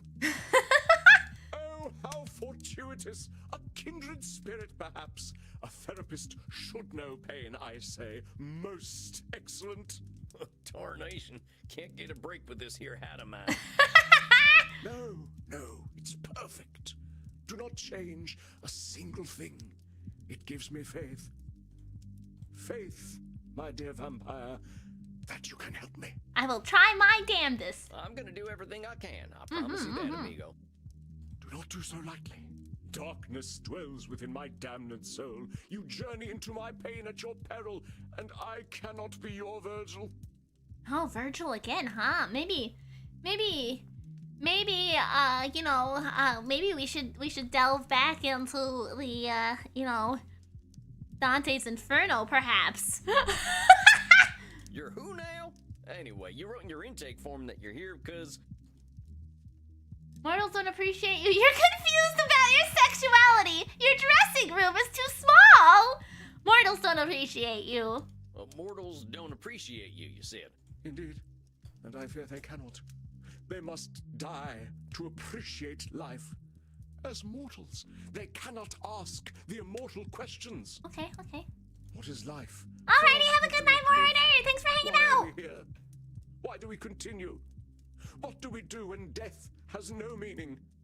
And what a piece of work is Vampire. How noble in stature, how infinite in life. That game yesterday was actually really fun. Yeah, I had a great time with it. It was a lot of fun. Cut him off and indulge the actor. We'll let him go. In form and moving, how express and admirable. In action, how like a demon. Oh. In apprehension, how like a bat. Ah, the beauty of the night. And yet, to me, we are but the quintessence of dust. Dust upon dust. Already that whence we came. Well, that was a lot. Theater buff. Let Edmund perform his monologue. You understand, don't you? Death has no meaning, because life never had meaning. To die, perchance to sleep. All right, that's enough of that. Before we answer the question of why we're all here, why are you here? Excellent. That is, what exactly drove you to me, partner? Oh, that. Well, a pustule of a theater historian I recently seduced and killed sprang the seeds of doubt in mine corpus. Okay. All right. That sounds to me like they tried to romance a theater nerd, and they seduced them successfully, and then they had sex, perhaps, and made them doubt themselves for some reason. He was writing a biography of the great Edmund Kean, and I thought mayhap that I would favor him with a secret or two. Whoa! I have an alibi, says theater nerds. He said my acting style would now be considered archaic. Though I drank him to the last, I fear his cruel barb was sharper than my fangs. Oh! This embossed carbuncle of corrupted blood caused me to doubt myself. Embossed carbuncle of corrupted blood. Are all men such fools? Will I ever find my audience again? Or did they die long, long ago? Help me purge these mortal Oh my concerns God. from my mind, dear man. He's so theatrical. We're always gonna have doubts, compadre. That's normal. But I think I can help you see things a little differently. So, he said your acting's out of date. Why don't you just tell me why it bothered you so much? Because it's simply not possible. Acting became a noble craft entirely because of me. In truth, I am perfect. That sounds like black and white Sorry, thinking. fella, I gotta stop you for a second there. You really saying you're perfect? Oh, not at all. I'm not a narcissist. I believe I would find myself quite inept at, say, street cleaning or dishwashing. But as far as acting is concerned, yes. If an actor be assessed, you would assess him on the scale of Edmund Kean. come on. You ain't ever forgotten a line? I suppose on occasion a line has left me. Circumstances beyond my control. Yeah, definitely outside of your control. It wasn't just because, you know, the human memory is faulty at best. But that is the fault of alcohol, not of Edmund. Oh, it's the alcohol's fault. So in those times you were drinking, you might not have been perfect. And the acting world kept on turning. Oh, come now. I was clearly exercising some dramatic license. It is not so black and white. Garen fucking T, this fucker never finds his light. Oh, man. Well, that's exactly what I was trying to say. But keep talking. We got some more stuff to sort out. Oh, there are celebrated actors in these times, yes. But any success they have is due to my beating the path for them to follow. I think that's gonna be control fallacy. Oh, no. This is a special client. Remember that his distortions can be about others, not just himself. Oh, there are celebrated actors in these times, yes. But any success they have is due to my beating the path for them to follow. Disqualifying the path? No? Yeah. Oh, wait a minute. Okay. You're saying that every actor's success comes straight from you? And at the very least, touched all the fucking props when he was alive. You think so? Of course. Even the greatest among my art would have been consigned to obscurity had it not been for my advancements. Every single one of them ain't had nothing of their own to give to the theater? Well, I suppose one or two actors in the last 300 years have impressed me. Yeah, only one or two though, Don't you huh? think they deserve their own success? Yeah. I suppose mortals are owed their 15 minutes of fame. One must have some pity for them. We Bitch are is not so up his monsters. own ass, he's convinced he can get away with anything. Yeah, I think you're right. But the actors of modern times, they are shallow, beggarly parrots. Parrots who screech the lines, but do they know them? Do they feel as we feel? Labeling? So you're saying modern actors are parrots? Indeed, they are only mimics. Only and thus mimics. no better than a well-trained bird. Wow! You don't think they're actually birds, do you? My dear boy, they live such short lives. What else can they do but ape the words and actions of their forebears? But when you call them birds, you're just labeling them that. You ain't giving them a fair shot. Oh, come now. I was clearly employing a little dramatic license. Oh yeah, just a little dramatic license, not anything else. But if you repeat that to yourself enough times, you'll start to believe it, But we're buddy. here to talk about truth, right, compadre? It is my gentle direction. Oh, to fuck take this the guy, yeah! higher echelons, and mine alone. Acting does not evolve without me. That is black and white thinking. No! Listen carefully. Edmund is assigning a lot of responsibility to himself, isn't he? Control fallacy then. You're saying only you can change If the it's not course of one, anything. it's the other. It is demonstrably true. Fuck There is you. acting before Edmund Keane, and there is acting after Edmund Keane. Fuck you. There's so many types of acting out there. I mean, I remember when vaudeville came out, but I don't think you had anything to do with that. Vaudeville? Oh, like so many American arts, an art of the grotesque. Art of the Runs a grotesque. dagger into the heart of subtlety. Oh my god. So you didn't have nothing to do with vaudeville? Nope, he didn't. You're right. Devils below, no. I mean, you got a little control fallacy, hombre. Mortals got wills of their own. Indeed. I suppose I don't want any responsibility for the things the Americans create anyway. Oh, fuck you. Fight me. You can never do pantomime or improv, you fucking hack. Theater's getting all up in arms. These critics should honor me, as is my due. But you're saying critics should honor you. Well, what happens if they don't? Okay, I'm gonna go ahead and take a 5-minute break, stand up, stretch, move around a little bit. I will be right back. I will drop the fucking sun on him. All right, well, you can play this game and you can tell him to fuck himself. I don't think that's actually an option, but still.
Alrighty, I have returned. Okay. Alright. Let's see. You're saying critics should honor you. What happens if they don't? Then they are not doing their jobs properly. I do not ask for their laudations without cause. Laudations. But if a so-called critic does not recognize my contributions to the theater, what do they know of the theater? Maybe they just got different tastes. Uneducated taste, perhaps. Wow! If they are just uneducated, why should they appreciate you? An interesting point. I suppose I cannot blame them. Thou fiend! You are cruel indeed to beat a man when he is at his most vulnerable. I am here so you may help me cope with a world that has gone mad. Not so you might attack my every word. Oh no. Oh no, not going well. I'm doing no such thing. All I'm doing is pointing out your reality. If we're gonna cope, we gotta be honest about the world. Oh no. And I say that you are a villain. I come to you in desperate need, and you respond by mocking my desperation. Oh no. Why would you do this to me? Do you not know what pain I am experiencing? Do you not know that I, as an actor, feel every sling and arrow more keenly? Oh no. Art thou a therapist or a murderer that you would push me so to the brink? Do you want me to commit suicide? This man does not want solutions. He wants a yes man. Yeah, I think you're right. I think he wants a sycophant. Yeah. I agree. It seems like, you know, people, like, reminds me of people on Twitter who only want people who are like, oh my god, you're the best person ever! And that's it. I don't want to hear any sort of rebuttal or negativity. Just only agreeing. I'm sorry, I wasn't trying to hurt you. I want to help everyone who comes to me. Samuel, a moment, please. Andy, I got a real problem here. I think I'm not cut out for this work. Yes, This yeah, fellow's Psychophants right. is a Why yes am I man. attacking Yes, when I should be exactly. Word lessons with Miridae the Giraffe. Just like a plethora means a lot. First of all, should statement. You will do what you will do, and that is all, Samuel. But look at the candles. What do you see? The candles? Oh, they seem fine to me. There's like 5 of them over here. 1 of them over here. Look at the flames. Wait a minute. They're getting higher, ain't they? What the hell's going on? Your client is very powerful. He has his own unique skills earned through the ages. His skill in gaslighting is so intense that it affects the world around him. He is altering reality to fit his distortions. Be watchful, Samuel. Do not let him. How do I stop it? Be persistent, and above all, be honest. He does not control your reality. I await your apology, sir. I wasn't trying to rile you up none. I don't have anything to apologize for. Easy, boy, easy. I don't have anything to apologize for. I don't have anything to apologize for. All I did was point out some truths in the things you were saying.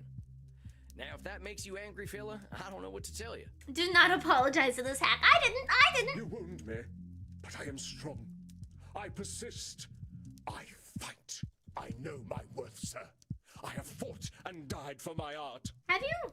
You haven't? Well, I mean, I guess you're technically dead because you're a vampire, but you're still very much living. I shall take my business elsewhere, and vampire society shall hear of your quackery. Vampire society, huh? Stop him, Samuel. It is not anger, but fear that drives him. Show him he has nothing to fear from you. Oh, that wasn't the right option, apparently. I wasn't trying to rile you up, none. I wasn't trying to rile you up none.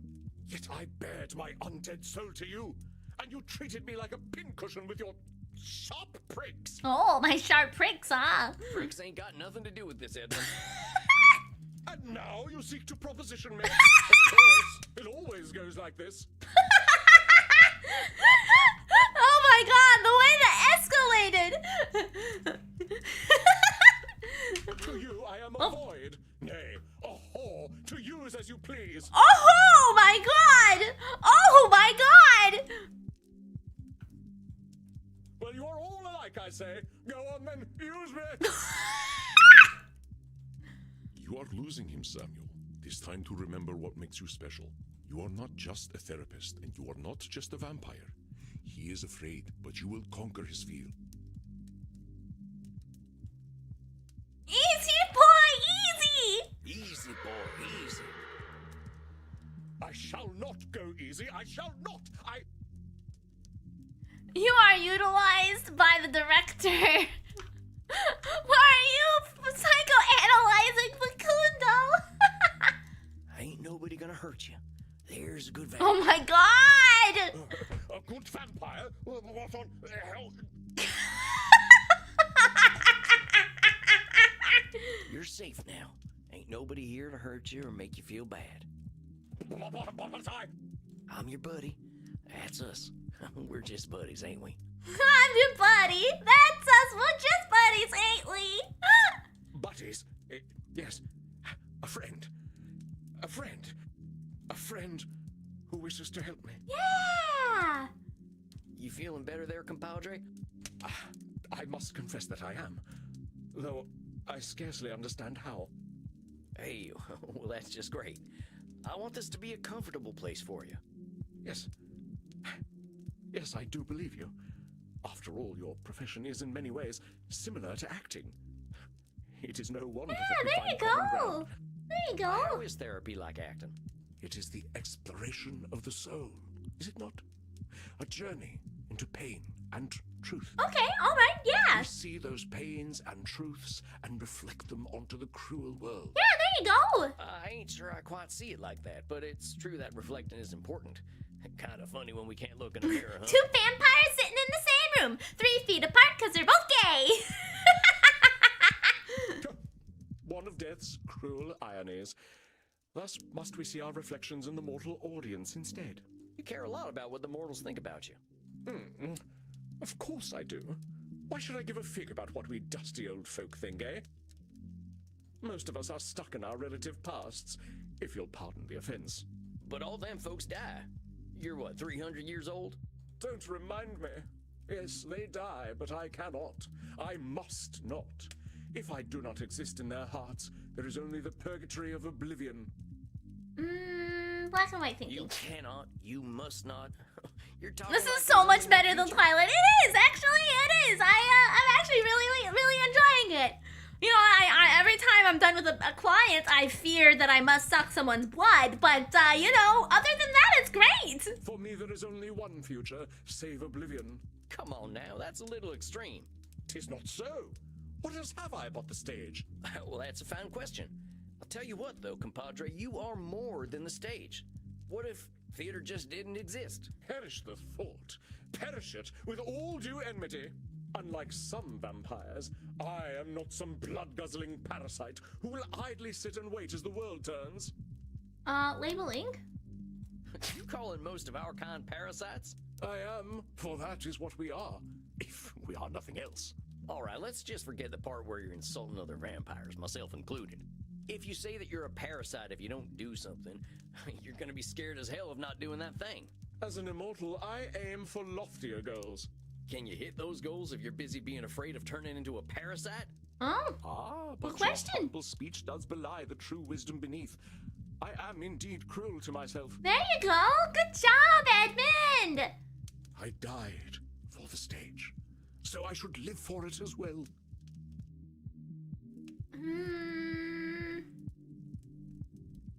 That's a should Well, statement. why should you live for the stage? So much fright at sucking when you already suck at parrying.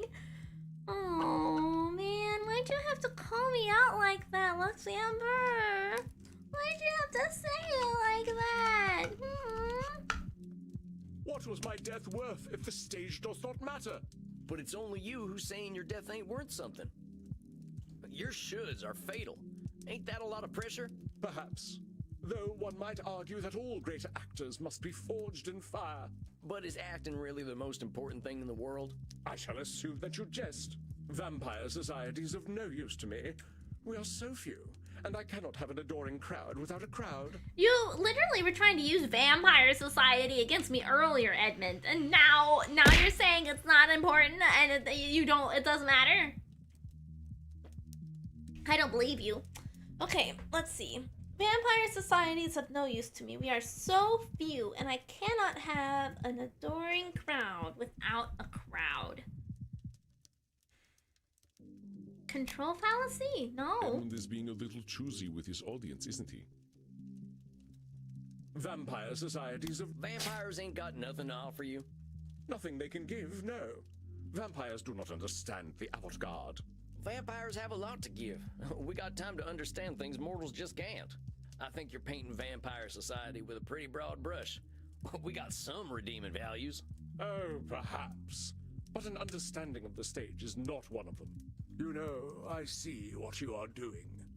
The motivations of man are well known to me through my art. Yeah? And what am I doing? You are mocking me, Oh. undermining me, causing me to doubt myself.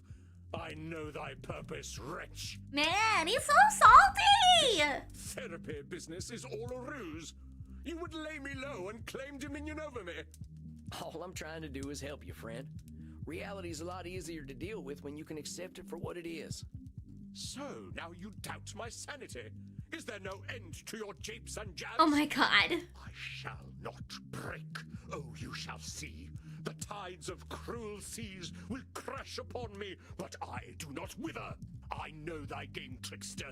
You wish Oh, to we're keep back me to another in monologue. doubt. The more I doubt myself, the more you take from me. You think you are clever, but thy tongue outvenoms all the worms of the Nile. Well, what have you to say for yourself? He's a master at rage baiting. He is very effective, yes. What do you have to say for yourself? Speak that I might hear thy bile. Tame him like a wild horse! I suspect that's gonna be the correct answer, but we're gonna start with telling him that we're not a trickster. Edmund, I ain't no trickster. Heck, I ain't smart enough for that. I just want to help you. Thinkst thou that I would not see a honey trap laid before me? Yes, come, Edmund, into the spider's web.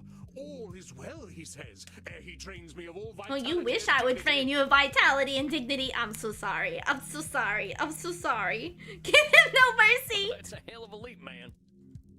Oh, fuck. All right. If you really want to be like a fucking animal, I will treat you like a fucking animal. Easy there. Oh, he likes it. Oh, fuck, he likes it. What? I know you're upset and you're scared. I ain't gonna hurt you. But you want to hurt me. Good vampire. Ain't you sweet? Yeah, it's all right. Oh my god. You really don't want to hurt me. You'll keep me safe. We're safe. Ain't no place safer than right here. We're friends. That's right. You're my You're buddy my now. buddy pal. This my pal Eddie. In truth, I am oft left bereft of friendship. Our kind can be difficult. You mean vampires? No, actors. But to sense one is not alone in all the world is a feeling to be cherished. You ain't alone, I promise you. Whatever bad stuff we're living, someone else has lived it already. 'Tis so. Many geniuses were unappreciated in their time, with wonders of their craft consigned to history's dusty pages. Even the bard himself did struggle. There is some comfort in that. Common At least take you to nocturnality. dinner first, We Mary. all got the You same weren't needs, right. man. I was talking about Blood, stabbing him, safety, obviously. sex. You know, stabbing him and stealing all of his blood. Nothing weird. I don't know what you guys are yelling at me for. Indeed. I too am akin to the doomed Achilles, though my sore spot lies not so low, but twixt stem and stern. Tain't my place to comment. Oh, Taint? seems the spot is no secret to What? you, fool. Maybe we can talk about that some more in your next session. I think you did pretty dang well today. Wow, that evolved. Okay, alright. Well, okay, alright, buddy. Damn, wow. Okay, it took me a minute for all of those lines to flow together in my brain, and that was not expected. Okay, alright, sure thing, buddy.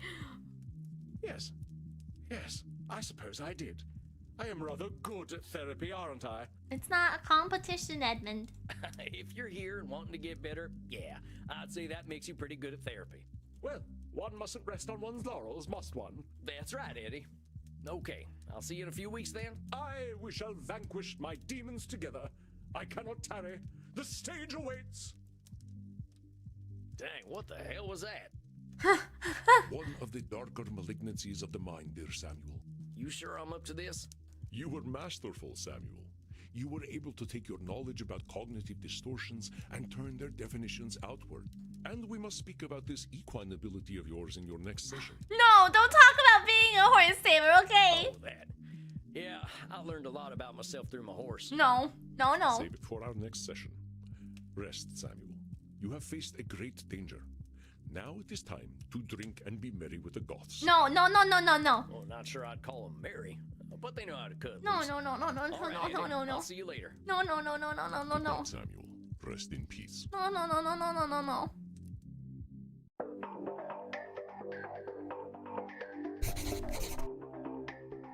Well, that was one of the weirdest experiences of my life. I probably want to forget that. I should go talk to Crimson. If it isn't Sammy the Kid, plop that butt down. Got a shot prepared for you. Well, thanks, Crimson. What is that? A Bloody Mary? No, a Bloody Steve. I think that's what he said his name was. Of course it is. How's the crowd tonight? You know, it's funny. They're a little on the weird side tonight. Oh no. Must be a full Oh moon. no. Oh, you ain't kidding. I just had my first therapy session with the strangest fella I ever met. The actor type. Used to be an international celebrity back when I was alive. Seems like fame's a nasty drug. Like Andy says, people are people. Doesn't matter what era they're Good morning, from. Clover. Feeling good about your session, though? Well, okay. He was pretty confrontational, but he was happy to talk about himself at least. Andy says the real clients to worry about are the ones who've got nothing to say. Well, at least we know Miri's weakness. Miri, you're grounded, spending 1 hour in the dungeon. I'm not gonna try to say that word because I'm gonna say it incorrectly. So we're just gonna pretend like it wasn't there. We're just gonna pretend like it wasn't there. Yeah, I have a very obvious weakness. You know, being asexual makes me easily very uncomfortable. I get that. Being a human isn't easy. You gotta be pretty damn privileged to have no problems at all. Well, this fella definitely has plenty of problems. I think he'll be keeping me busy. It's a big world out there, cowboy. Full of vampires with no self-awareness. Well, ain't that the truth? Well, here's to change then. To change. You, drinking Andy's blood there? Andy's? Nuh-uh, this is a plain old mortal drink. You think anyone would want to drink that man's blood from a bottle when they can get it straight from the source? I see. I suppose they wouldn't. I'm not proud to drink blood, Sam. Wouldn't be doing it out here. I didn't mean to cause offense, ma'am. Not your fault. I guess I shouldn't be offended. Should statement. Who's telling you that you shouldn't be offended, Crimson? I know this. Her spider tattoo is similar to mine. Oh, that's super cool! That's awesome! Damn right it is. Look, I have customers to deal with. Oh, we made her Let upset. me give you some advice, Buffalo Bill. No therapy in here. Oh, whoopsie, we crossed the line, my What bad. happens at Eminard happens with consent. Got it? All right, that's fair, and my sincere apologies. It won't happen again. That's right. Oh, dang it. I've gone and made myself unwelcome. I better get out of Crimson's way. You. Oh, who the fuck are you? Panoptibella? Panoptibella? Huh? Do I know you? I know you. I've been watching you, vampire. Wait on. Yep, that's me, drinking blood to live. Yes, you do. I saw you. I see everything. You've got a lot of eyeballs, yeah? Mm-hmm. My name is Panoptibella. Panoptibella. Okay. It means I see all, and I am beautiful. Oh, okay. Hello, eyes. Yeah, an oracle baby. I saw you in the kink room with Reinhardt and Maxi. Oh, she was being a creeper. And now I see that you are thirsty. No. and would like to drink. No. Yep, that is so. Come. No. I I wish don't to want to. see I don't want what to. it is like. I didn't consent to being killed, vampire. Tarnation, I wasn't. I was trying to skip. I don't wanna. Yes, I see now. That was very pleasant. You will go to your coffin now to sleep. You are really demanding. You will go to your coffin now. Oh, okay. Cuddle. It is normal for vampires to enter a state of torpor after consuming the blood of another. I wish you an excellent torpor, vampire. You are weird as fuck, ma'am. Thanks, I guess. I guess I better get some shut-eye. This night has gone on long enough. Weirdo.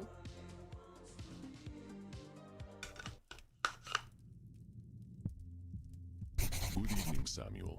I hope you are feeling well rested. I have a new client for you. Oh yeah, another one. Another one? I think my caseload's starting to get a little crowded. Oracles are like that, baby. Worry not, my friend. I shall not unload all the world's cares onto you.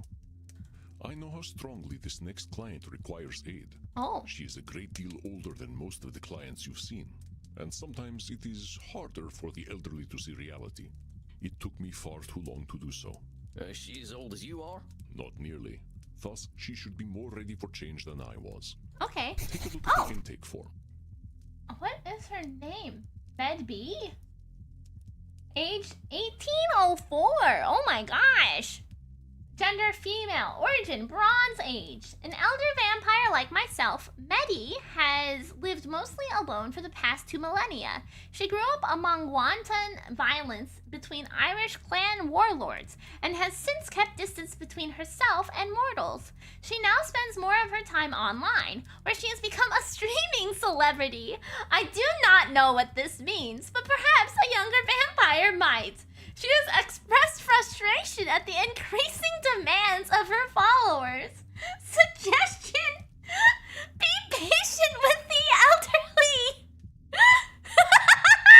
No, it's not me. Don't worry about the fact that we both have names that start with M. We both have braids, okay? It's definitely not me. I swear to Christ, if she has fucking green eyes.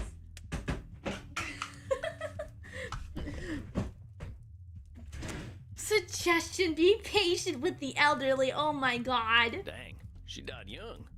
Makes me wonder why I waited so long to kick the bucket. Could have left her nicer looking corpse. Alas, death does not often allow us to have much choice in the matter. Says here she doesn't leave home unless she has to. Does it? I didn't see that anywhere, but okay. Indeed, it is a puzzle, as elder vampires can often be. I sure do hope I can help her. You will do your best, I know. Let me allow you some privacy. She comes. Oh. She has one green eye. Okay, I see.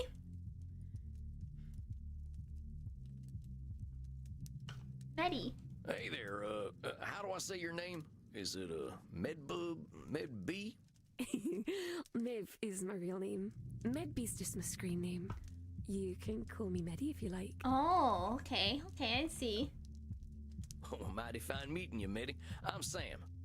Is that all you are? I couldn't rightly say. I ain't no more or less than Sam.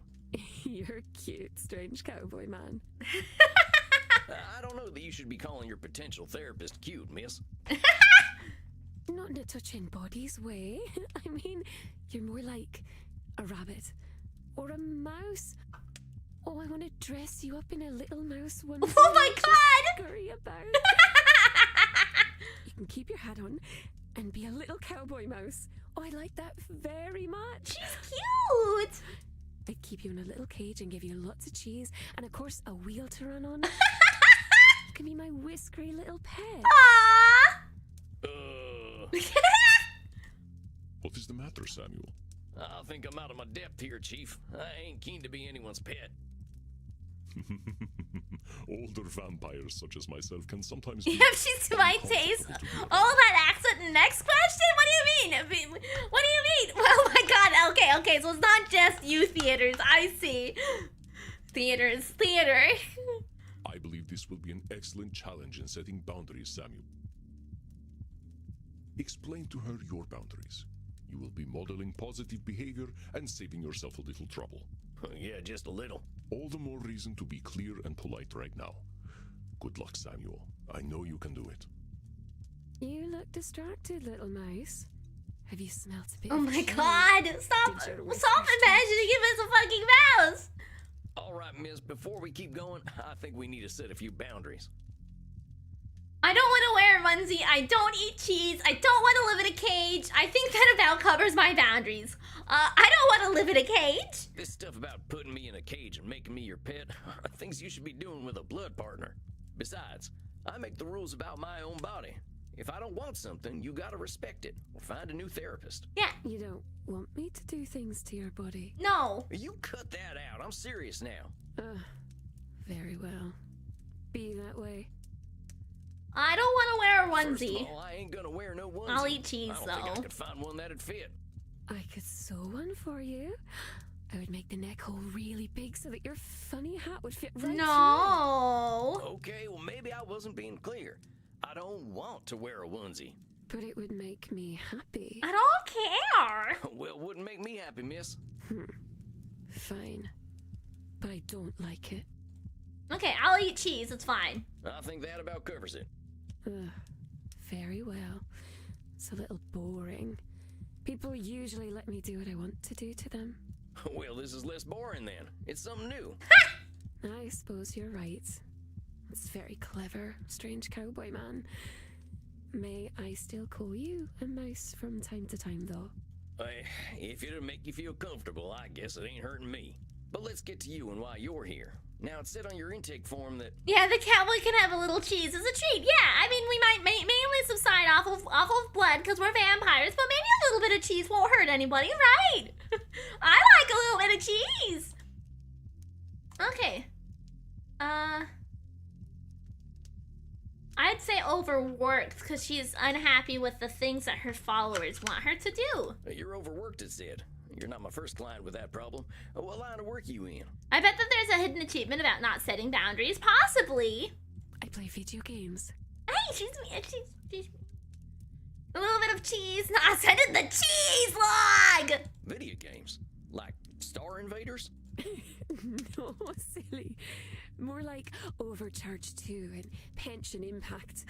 More of an FPS and RPG, girl. Pension Impact instead of Genshin Impact. Overcharged 2. Overcharged 2. Overwatch. Okay, I see.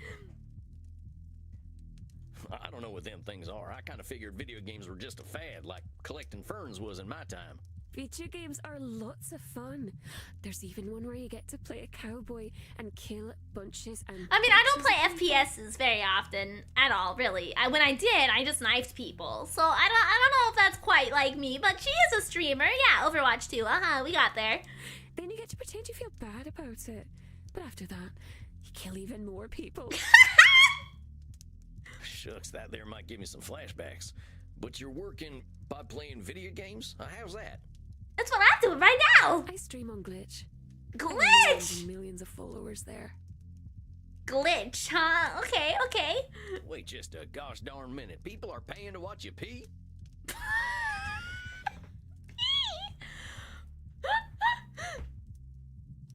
Of course not.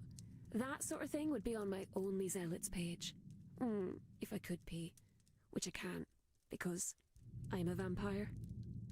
Okay, in this universe, vampires don't urinate. Okay. Alright, you gotta walk me through this. What's streaming mean if it ain't peeing? What's Only Zealous? What's all this FPS and RPG stuff? I mean, I think we know the answers to all of these questions. But should we no functioning organs? Yeah, that's what it sounds like. Should we explore any one of these? Is there a preference on which one of these we go through? What's streaming mean if it ain't peeing? We don't need to talk about it. Only Zealots, okay? I don't need to see any not safe for work stuff. So that one, we're not gonna worry about that one. FPS and RPG stuff. You know what? Let's see how she explains streaming. I'm very curious. What's streaming mean if it ain't peeing? Streaming means to share your computer screen to the internet. Okay. Like watching the cinema, only instead of people shooting each other, it's you answering emails? Sort of. Mostly people just like to watch people shooting other people. Only it's little computer people that only look like people. Okay. Clear as mud. I got some more questions about them funny things you mentioned, though. What's all this FPS and RPG stuff? What's all this RPG and FPS stuff? Role-playing games and first-person shooters. Kinda dark to be playing games about the first person you ever shot. That ain't a good moment. You're extra silly. It's a video game with a first-person perspective. It only looks as though you're shooting someone. Miri, why aren't you shooting people or answering emails? I mean, I do. I mean, I don't shoot people, but I do answer emails. That's how I got Hellmaiden yesterday. I got an email and I replied to it. Actually, I didn't reply to it. I just took the code from the email. Never mind. I don't reply to emails. It's right. I don't. I opened them. I like the ones where there's lots and lots of blood. I end up feeling quite hungry. Do you think she lets her viewers know that she's a vampire? Or do you think she just kind of like doesn't worry about it? Well, they still using corn syrup to look like blood? Never looked realistic to me. They don't use corn syrup in video games. You're very funny. I'm glad I'm funny, I guess. Let me ask you something else about these video games. Actually, I know enough. Alright, I think I understand a little better. You're working pretty dang hard for all them followers. What do you need them for? Maybe she encourages them to donate blood for good causes. Oh, maybe! Lots of things. They pay my rent for me, they buy clothes and gifts for me, they dispose of all the bodies. And they let me kill them too. They're all so eager to die. Poor little lambs. Oh! They're like servants? Servants, little sheep, whatever you'd like to call them. I see! Okay! And they're willing to just up and die for you? Oh, naturally. Sometimes all I have to do is smile for them. They find it enchanting. Damn! They quite like my breasts and vulva. Oh, I see. Well, that escalated a lot quicker than I expected it to. That escalated way faster than I expected it to. Excuse me. Whoa. Whoa. Wow.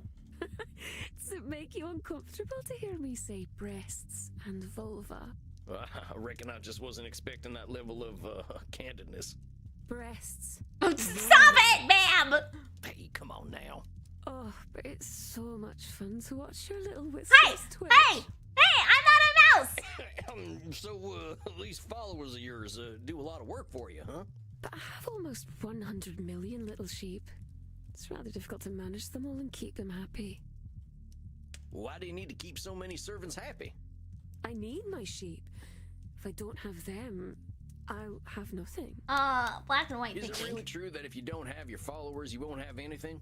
Ain't you got other stuff you're interested in? Suppose I enjoy reading. Yeah! And video games. And I can do those things alone. Yeah, she's apparently got millions of followers. There's also playing games with my body. Ma'am! Oh, yep, there's that. Ma'am! Which Americans don't do. You like to shoot people instead. Bang, pow. Bang, bang, bang, bang, bang. That ain't always true. But let's get back to what you were saying. If I don't make them all happy, they'll turn against me.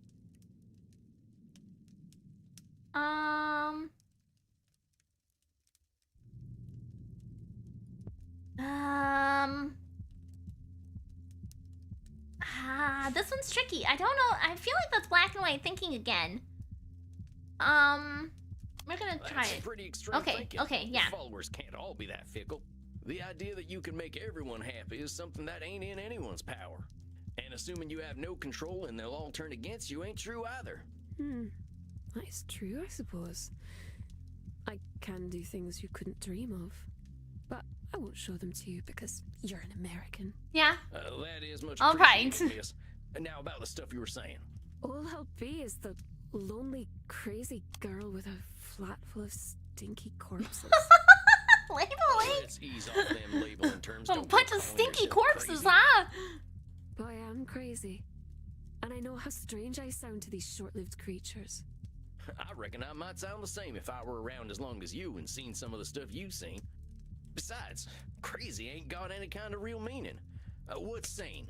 You've been around a while, you know them definitions change all the time. I suppose that's true.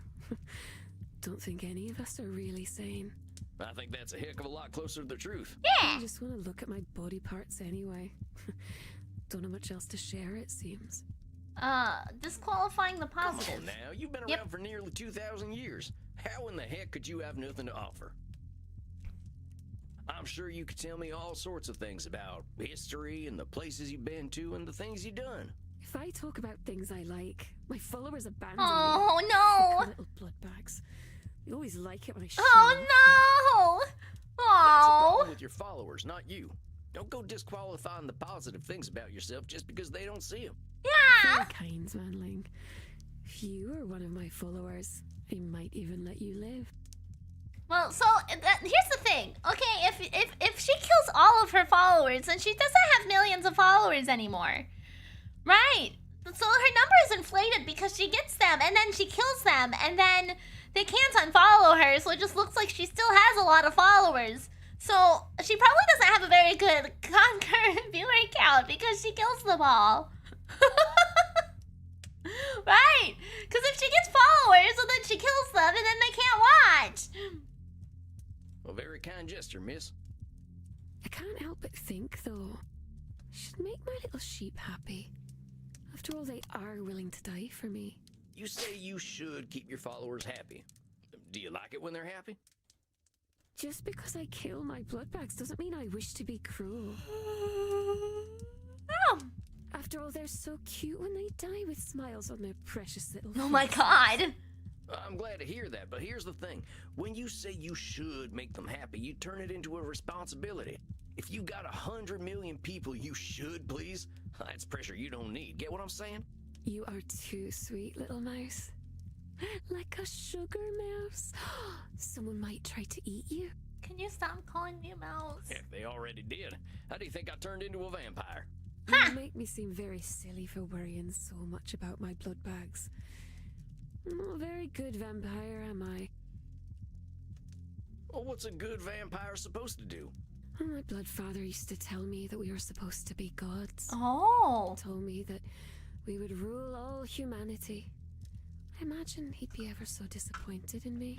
Well, blood parents are always complicated. They like continuing their legacies, but people ain't too good at being anything but themselves. I wish someone would tell him that. He's a very bad listener. Well, you should be proud of yourself for getting away from him. I know it ain't easy. I didn't leave him. The druid sealed him away long The ago. druid sealed him away? Was he Dracula? He'll slaughter us all when he escapes. And there will be nothing we can do. Oh, it's gonna be ever so much blood. Oh, black and white I thinking. think we can handle a vampire. There's a lot more of us now, and I bet the bastard ain't even heard of a gun. You don't understand. For what it's He's worth, Mary, I always think you're a gosh darn great streamer, and I'm glad that I bumped into you. Ah, thanks, Phoenix. I appreciate that. That's so nice of you to say. I also noticed that the light turned on out here. It seems like something might happen with the light outside. Maybe he's a wizard? Well, last I heard, wizards ain't bulletproof. Let's give ourselves a little credit. I ain't gonna worry too much about this fella. Besides, if he is coming back to kill us all, we only got so much time to enjoy, right? These dang followers of yours have got you stuck at home, though. It's better this way. It's not safe outside. Well, why do you say that? Because there are bad people out there. They've tried to burn me, touch me, enslave me. They are cruel and horrible.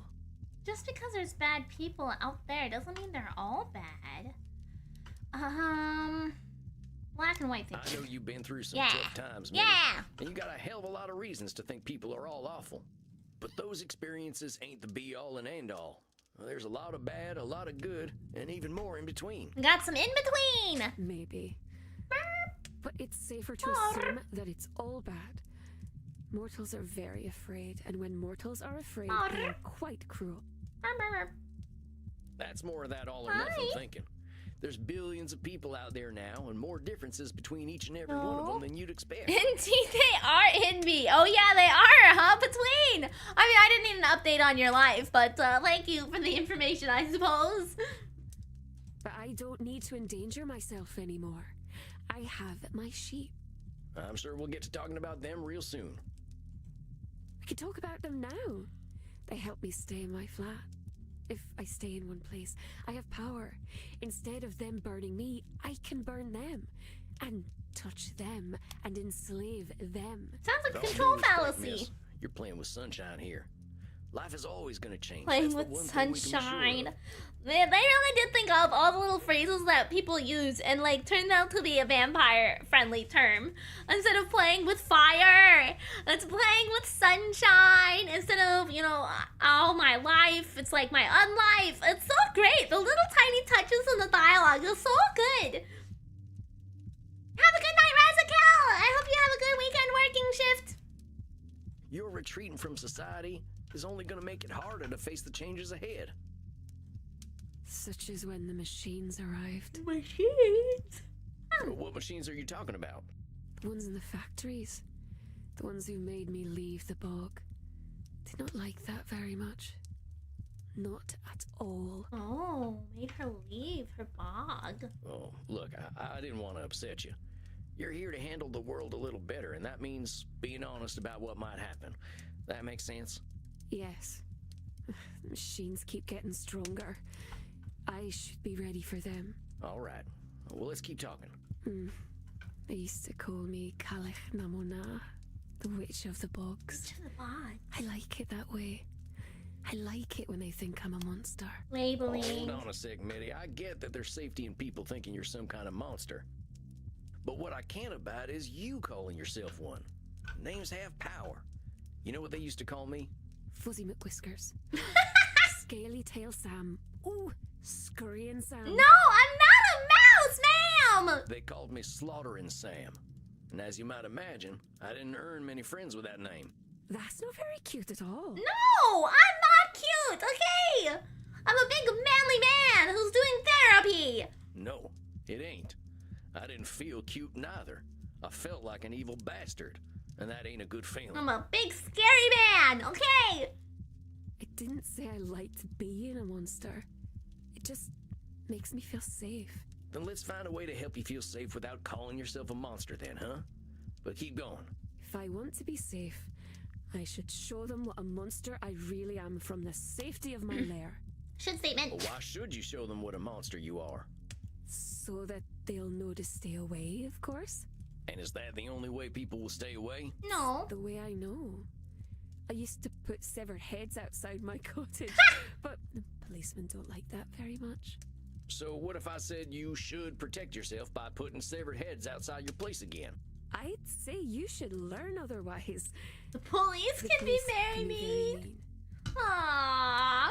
That's what I mean. Should doesn't allow a lot of wiggle room. It might seem like it's just words, but them words can lock us up tighter in a bank vault. But let's keep talking. Living alone is the life I know, anyway. Well, I've known for millennia. I can't survive in society now.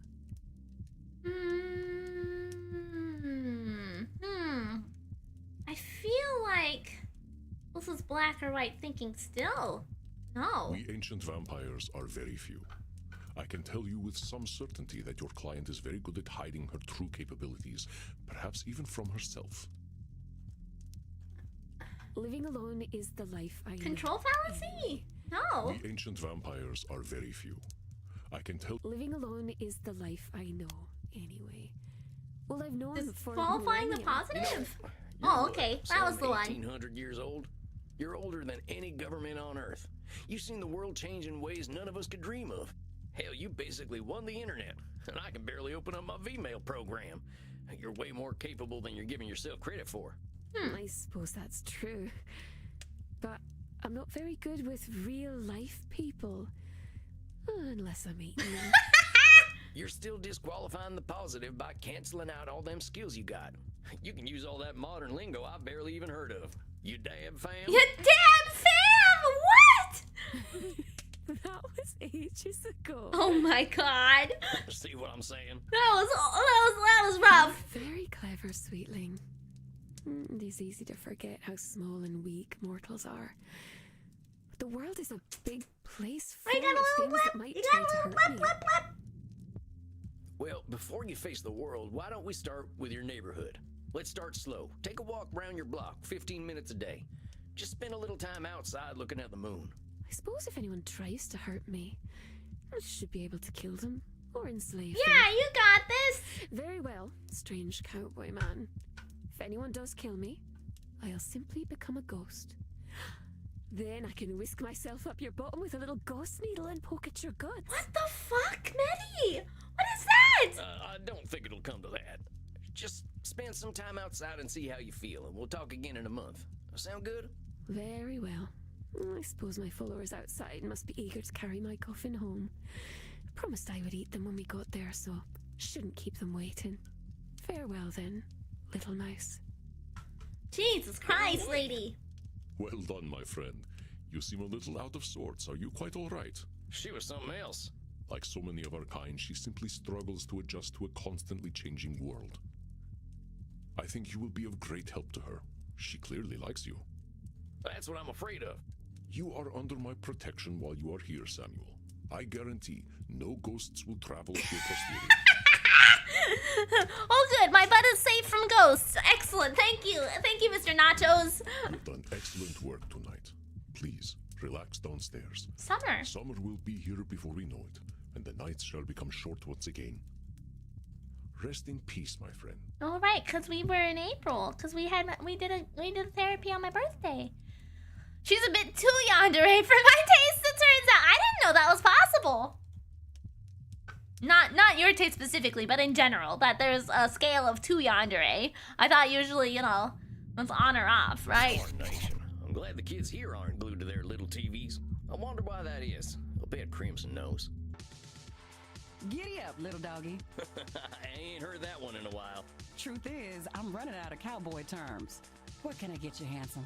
Hey, Space Flyer! How about a kind ear for my troubles? You got a real old school way of seeing bartenders. But in this case, you're right. I am a good listener. Lay it on me. I got this new client. It makes me feel old. 250-year-old man feels old, huh? Yeah. But seriously, I thought I understood people, but she's from another time, like. I've been around a long time, and I ain't seen nothing quite like this. I'm doing great! But my client lives there. And you think you can't help her because you don't understand the internet? I'm not sure. I think I helped her, but I mostly felt like she was just being too flirty with me, and I didn't like that. I'm not sure. I remember when the first steam locomotive showed up, and we thought, that's it. We've invented everything. Really? Laugh all you like. Point is, I'm getting old faster than I ever have before. Here's the thing, cowboy. Nobody understands the internet. I don't feel old yet, though. Still just glad to be alive, thanks to Andy's blood. Oh, yeah? I know you've been curious about why I've been drinking vampire blood. You don't have to pretend. I've got a rare blood cancer. Oh! Andy's blood is what's keeping me alive. Oh, shit! Oh, damn! Well, that explains that. Oh, hey, buddy! Hope your shift is going well!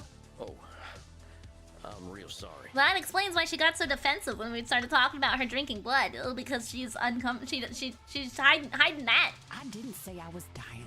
I said I had cancer. Stop making that face. I'm just glad I found Andy. Don't think I was quite ready to die. I, for one, am glad you're sticking around, Crimson. Well, thank you kindly.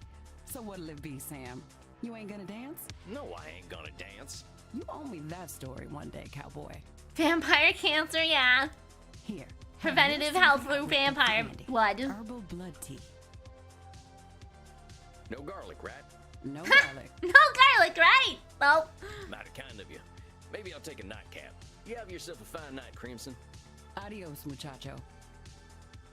I think that's my last client for a while. My caseload's big enough. I'm starting to get overwhelmed. Maybe something from one of my books will inspire me. But then again, I could watch cartoons instead. We're gonna watch cartoons! I used to have a crush on Betty Boop and I was ashamed.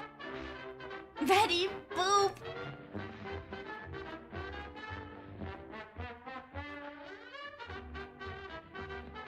Does it actually play like a whole cartoon? Oh. I get that locomotive reference when the first Tomb Raider game came out. I thought it was the best graphics I could ever be. Damn, I'm old. Yeah, good old Tomb Raider. You know, with the... Oh my god, is it actually an episode? With the triangle tits. I mean, what?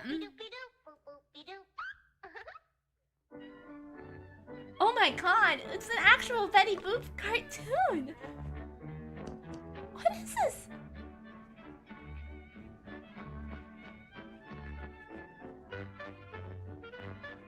What?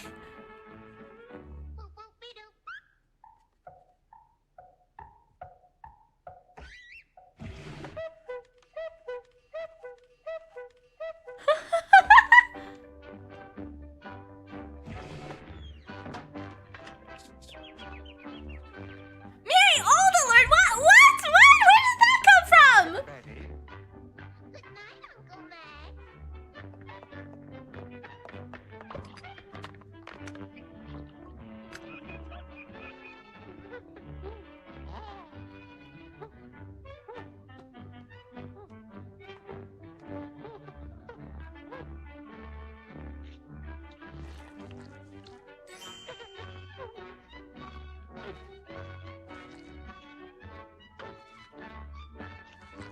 Oh my gosh. I see. I see. I'm not gonna watch the whole thing, but we will watch for a little bit because, you know. What? Toothache? Oh yeah, okay, okay. Oh no! Why am I always like choo? Because I like cartoons?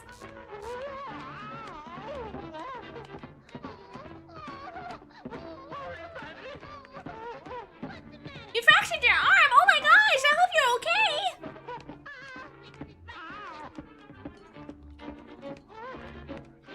Oh. Man, she's a quick artist. Literally watching cartoons from the 50s. Hey! Hey! I'm using it as an excuse to buy time until my break, okay? Alright, we've got like 2 minutes until I need to take my break, so we're just gonna watch it, alright? It's like when you're at school and they roll in the TV and you're like, yeah, I don't have to do anything for the next 5 hours because we're gonna watch something on the TV and you don't do anything. Okay, just take a long break. No! There's a bee trying to get in my room again. We're gonna watch another minute of fucking Betty Boop, okay?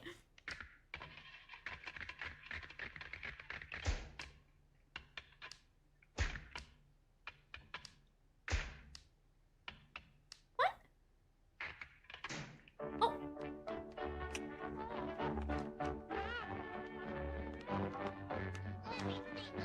A minute of fucking? No, we're not doing that, no.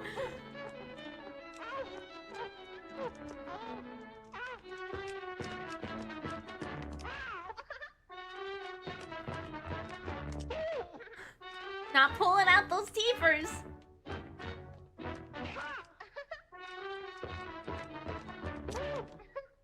Just hauling them around left and right. Oh my god! Not like that!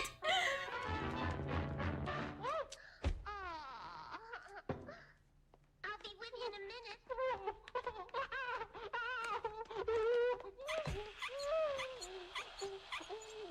Groans, titters, giggles, laughs, hysterics.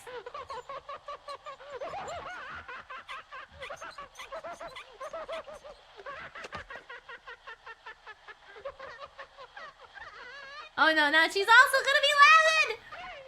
Okay, alright, okay. I'm gonna go ahead and take my break. I'm gonna stand up, stretch, move around a little bit. I'll be right back. Well, they don't make them like they used to. Jesus Christ.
Alrighty, I have returned. I imagine we'll probably do one more client, and then we will probably call it for the day, since they seem to take up to an hour, roughly. So that's probably gonna be our plan.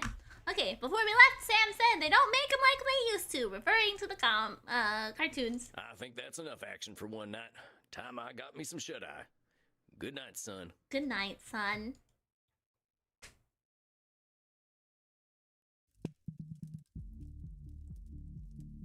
A fine evening to you, Samuel. How are you feeling tonight? Not bad, not bad. A little overwhelmed, but I guess I kind of have a lot going on these days. Indeed you do. The mind is an easy place to get lost in, is it not? You ain't kidding. Keeping all them cognitive distortions in my head and sorting through all my clients' problems ain't easy. Rub your tummy. Rub your tummy, Clover. We are not machines, Samuel. No, I believe gotta you'll have find my that head you back. can never handle Okay, everything fine, at once. fine. You can have it. There is a term the mortals use these days, multitasking. It's a kind of meta-control fallacy. Even we must handle thoughts one at a time. I guess. I just hope I can concentrate on my own therapy with all this stuff bouncing around in my noggin. Ooh. I do not expect you to be an exception to the rule, my dear fellow. Let us see whether we can clear your head. Oh, it's a counseling for me today. I'm the I'd like client. to introduce you to a ritual I have learned for stealing the mind. This some kind of ancient vampire secret? Something the old ones gave you that's been lost to time? No, it's just meditation. Oh, okay. Oh. That does not make the technique any less valuable. Now then, close your eyes. I will guide you through this process. Think of a place that brings you comfort. Where is it? I'd have to say the woods. I always liked being in nature. Then imagine the woods and let your thoughts come to you. Be attuned to your body. Breathe, and you will be able to address your thoughts and clear your mind. Now close your eyes and begin. My eyes are closed. Not that. No, they aren't. They aren't closed. I gotta read chat. Oh, okay. First breathe in and hold. Watch here. Focus, Sam, focus. I miss my princess. I ain't cut out for this therapy thing. Andy sure is a tall glass of water. Then let go. Watch here. Watch as your breathing slows down your thoughts. Last, to clear a thought, hover over it. I ain't cut out for this therapy thing. Andy sure is a tall glass of water. I miss my princess. I kinda miss farting.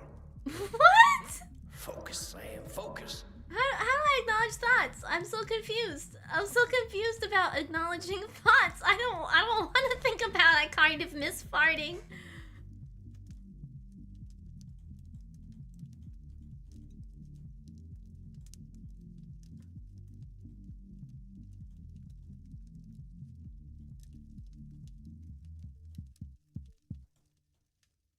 Who's got a pretty mane?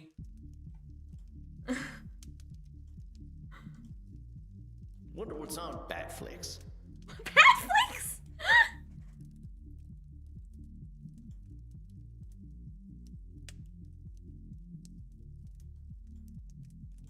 We're just gonna skip this. I don't understand the breathing part, so we're not gonna worry about that. Yeah, all right. Fine, really. All them thoughts just feel like thoughts. What sorts of things came up for you? Well, I thought about my clients. My clients. I thought about all them cognitive distortions. My horse came up a lot. Your horse? Yeah, Princess. She was my horse back Rest when I in was peace, alive. princess. I still think about her every day. I can't really stop. I understand. I have bonded with many horses in my own life, but it sounds as though the loss of Princess was particularly fraught. Aww. Yeah. Would you like to start there? Not sure I'd like it. But seeing as it's come up, maybe we should talk about... But Mary, breathing is important. It is important. It is. But you know, breathing in a video game to simulate breathing in real life has always kind of been a struggle for me. I'm pretty sure there was a mini game in Celeste too about breathing in a game, and I fucking failed it. So, you know, me and breathing in video games just don't mix, okay? I mentioned them before. Well, the Mystic Bastards was their name. They were the gang to join if you had nothing to lose, and I had nothing to lose. That sounds like some Nosferatu thinking, my friend. Oh, I can see that now. But it turned out I still did have something to lose. And they took that from me to prove my loyalty. They took my princess. Killed her in cold blood. And made me watch the whole thing. Oh. They made sure she saw me too. Oh, that's sad. Oh, Samuel. I am so sorry. Oh, man.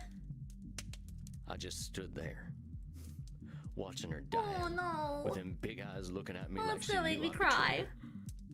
They knew what it would take to break me. And it's my fault for letting them do it. Oh, no. But Samuel, these mystic bastards, it sounds as though these loyalty tests were a cruel, mechanical part of their indoctrination process. These are the actions of a cult. They had no special care for you or your princess. Well, sure as shit worked. They knew where to hit me, and it's my fault for letting it happen. What they did, Samuel, had little to do with you personally. You were vulnerable, and they took advantage. This is what cults do. But Samuel, you are exhibiting a cognitive distortion known as personalization. Oh, we're still getting more. Bastards' actions We're still getting more therapy terms. While it is natural to grieve for your horse, holding yourself solely responsible is neither fair nor accurate. Hold on a sec, my head's hurting. I can't hold on to all them distortions all the time. Ain't personalization a lot like a control fallacy? An astute observation, Samuel. Personalizations are often a form of control fallacy. Oh. While control fallacies often manifest as a belief that you have more control over external events than is actually the case, personalization is a more specific tendency to believe that external events are reactions to you. Gotcha. But let us leave control fallacies out of the picture for now. You are correct that keeping all distortions in mind at once is unrealistic. I would not interrupt your thoughts if I did not think personalization important. You are shouldering the blame for Princess's death. I can see that. Well, if it ain't my fault, who else's is it? The Mystic Bastards, of course. Let me put it into perspective for you. I will make a series of statements, and you help me identify the personalization distortion. I overslept in my coffin because I forgot to set my alarm. No, that's a fact of what happened. I bit Crimson's neck last night and missed the vein because I was distracted. It was entirely my fault. I think that's the That's personalization. the personalization. No? There's a million reasons why you might miss a vein. Sometimes finding the right one can be tricky. But I admitted that I was distracted. In this case, I am clearly the cause of my okay, accident. I see. And it is no distortion to say so. I guess that makes sense. Let me continue. Batflix raised my subscription price again because they knew I would pay no matter what. Oh, I see. That's That's the one. personalization. Bad Got folks impatient. Has no earthly clue who you are. They just raise their subscription prices anyway. Just as your gang planned to isolate members from their former lives. Do you see the connection? I guess so. I was just too stupid to see it at the time. Ah, calling yourself stupid is what distortion? Labeling! Yeah, it's labeling. But I should have known anyway. I knew that crew was bad news. I just thought I was bad news too. You should have known. That's another distortion of reality, Samuel. All right, fine. Should statement, whatever. So what the hell am I supposed supposed to do, Andy? Say nothing's ever my fault and I don't gotta know nothing? I was responsible for getting that beautiful horse killed. Oh no! She trusted me, and if I'd been someone else, she wouldn't have had a Aw, dime man! all the way. I am not asking you to lie to yourself. Far from it. And I am not suggesting that you absolve yourself of all responsibility. But what would you say if a friend came to you with the same story? Would you tell them what they should have done? Would you call them stupid? This was the technique my therapist always used on me too, all the time. Like, if it wasn't you who was in the center of the story and it was a friend, would you feel the same way? No, my friend would have the grace and the freedom to understand and realize that they aren't at fault and it wasn't their problem. So why can't you apply that to yourself, Miri? Because I'm me and I don't deserve the same grace, Mrs. Therapist. Okay? You said yourself that you joined your gang because they were the gang to join if you had nothing to lose. I do not think this is a circumstance most people choose. Yeah, I suppose. Remember, Samuel, we are trying to reframe our thinking by clarifying these distortions. I can't tell if this game might be good for me or if it means I should chase up a therapist. I mean, you know, I think I said this earlier, but it seems like this might be a good introduction to like the idea of going to therapy. Obviously, it's a real game, and it can never be the same substitution for actually seeing a medical professional. However, you know, it does still also give you a little bit of tools and allow you to see, you know, a kind of a glimpse into the world of therapy and how it can still be beneficial to you even if you don't necessarily think you need it. I do think it could be used as an eye-opening way to inform and make people aware of like what therapy actually entails and how it can be beneficial. But nothing can obviously ever substitute a real professional. Especially considering that real professionals have a lot more tools in their belts than a video game can.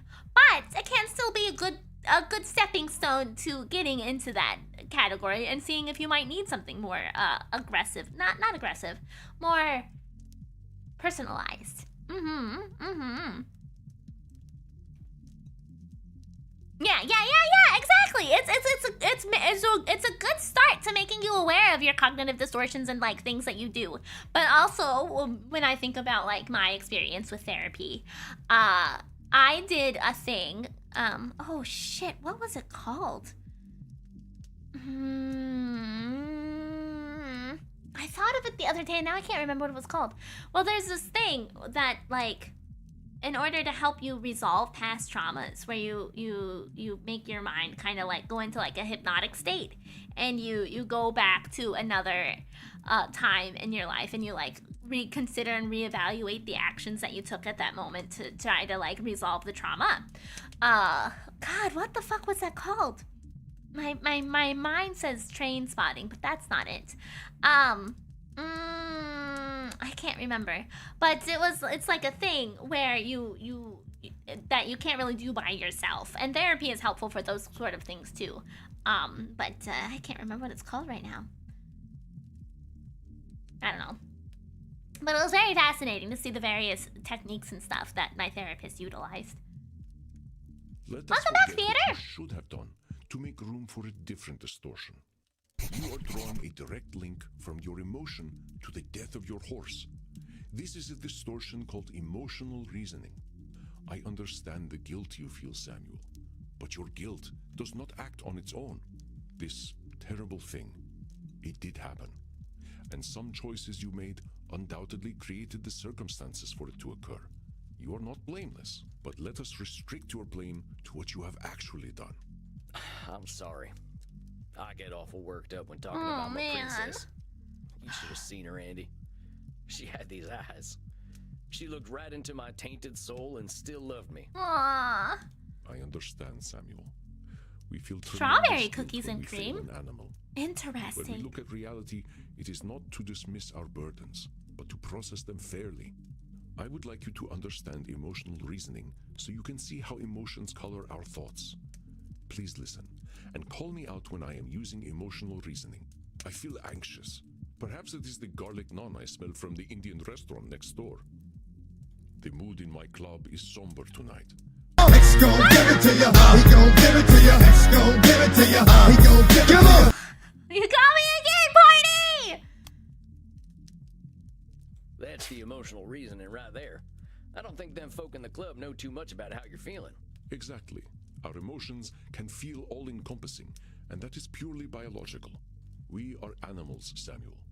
There is a small cluster of brain tissue at the base of the cranium that tells us we are safe or that we are about to die.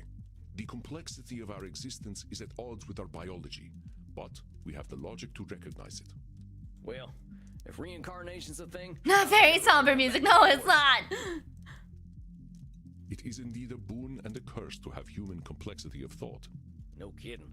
If I were a horse, I'd know better than to join any cowboy gang, let alone the Mystic Bastards. I'd be happy with a bag of oats and a field to run around. How did you end up with the Mystic Bastards in the first place? Well, like I said, I didn't have much choice. Nobody would have taken me in at that point, except a hangman, maybe. I wasn't a vampire yet, so hanging didn't sound too appealing. The last job I did got my brother killed, and after that, my wife left with my daughter, and I never saw him again. Can't say I blame her. I didn't have nobody. Ain't no surprise that a vampire gang would be the only people to take me in. Aha, so that is how you turned. Yes, sir. It wasn't pleasant. Not the candlelight and writhing bodies sort of affair you see in mortal vampire stories. That is terrible, Samuel. The turning is never easy. How did they find you? That job that got my brother killed? We partnered up with one of them Mystic Bastards for it. He knew where to find me. Okay, I see. And he knew you were vulnerable and that you had no place to go. I've thought about that. Were they setting me up all along? Maybe. But whether they were or not, I really didn't have any place to go. I know when them wanted dead or alive posters go up, folk find dead easier and more fun. People saw me as outlaw scum when I was a kid, and there was no way they were going to be kinder knowing I was in a gang. Makes You sense. know this for a fact. You are certain that no one would have any pity on you at all. That your only recourse was to join your Well, gang. probably not, no. But at the time, it felt like I it. guess I don't actually know that Yeah. no one but the bastards would have taken me in. Sounds like a cognitive distortion, huh? I think you see the patterns now. It may seem like pedantry, and perhaps it is, but pedantry is the search for ultimate truth.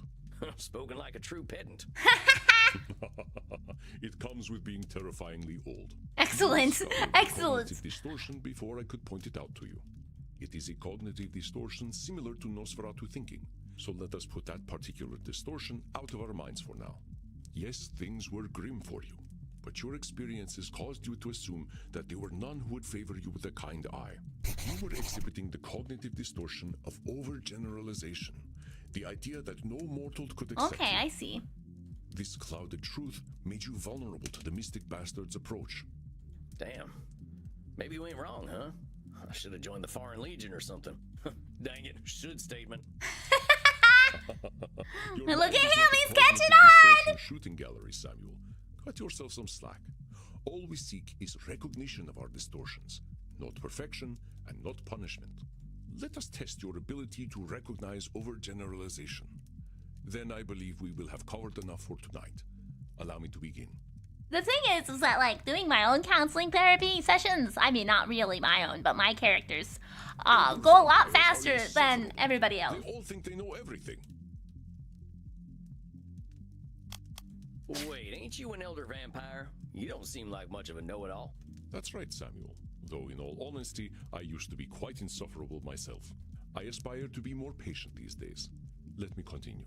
It seems to me that being a werewolf is pretty rough. Vampires from Transylvania all have funny accents. I want to suck your blood. Who talks like this?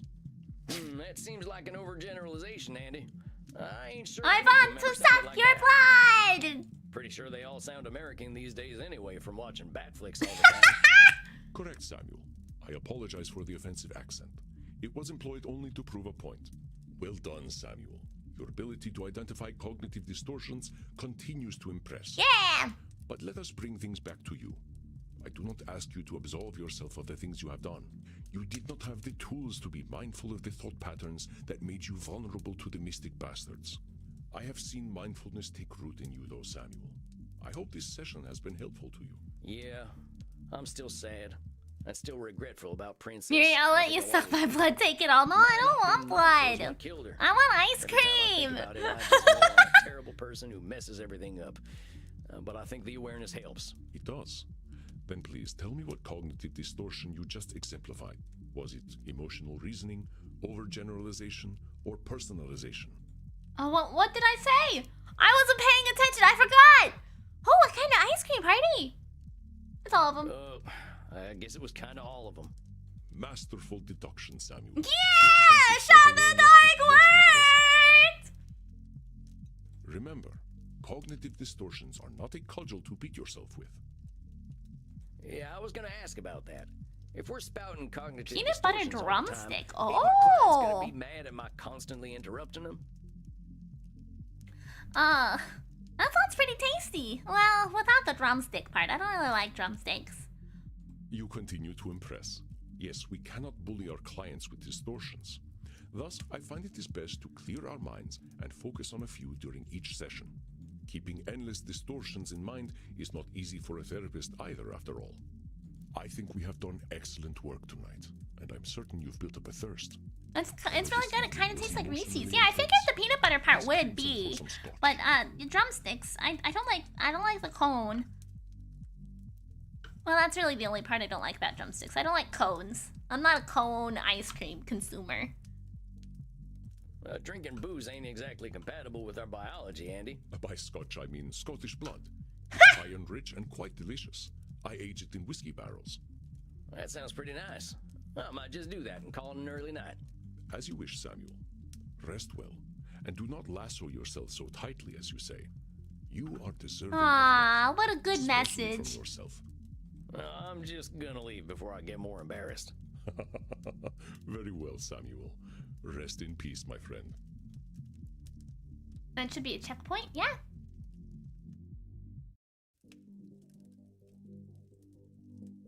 Samuel, Yeah. greetings. You are seeing Dr. Drain again tonight, yes? No, we're not. We're ending for the day. Bum, ba-dum, bum. Oh, that was a cute little game. I liked it. It was a good little introduction to like counseling and therapy and, you know, helping yourself and being aware. I like that. That was good. I rambled a lot about the writing. The writing was good. The characters were all good and unique. You know, they felt like people with struggles, a little cartoonishly over the top, a little bit, but you know. Thanks, Marty. I hope to be everybody's therapy and help them out and brighten their day and make life a lot easier. Oh shit! I accidentally ate the entire pie. Well, it sounds like it was absolutely delicious then. Yeah, thank you all for hanging out with me. I had so much fun. I had a lot of fun with that, actually. I was feeling a little worn out and tired before stream, but I'm all amped up and good to go. Yes, very good. I imagine so. Let's see, who do I have to rate today?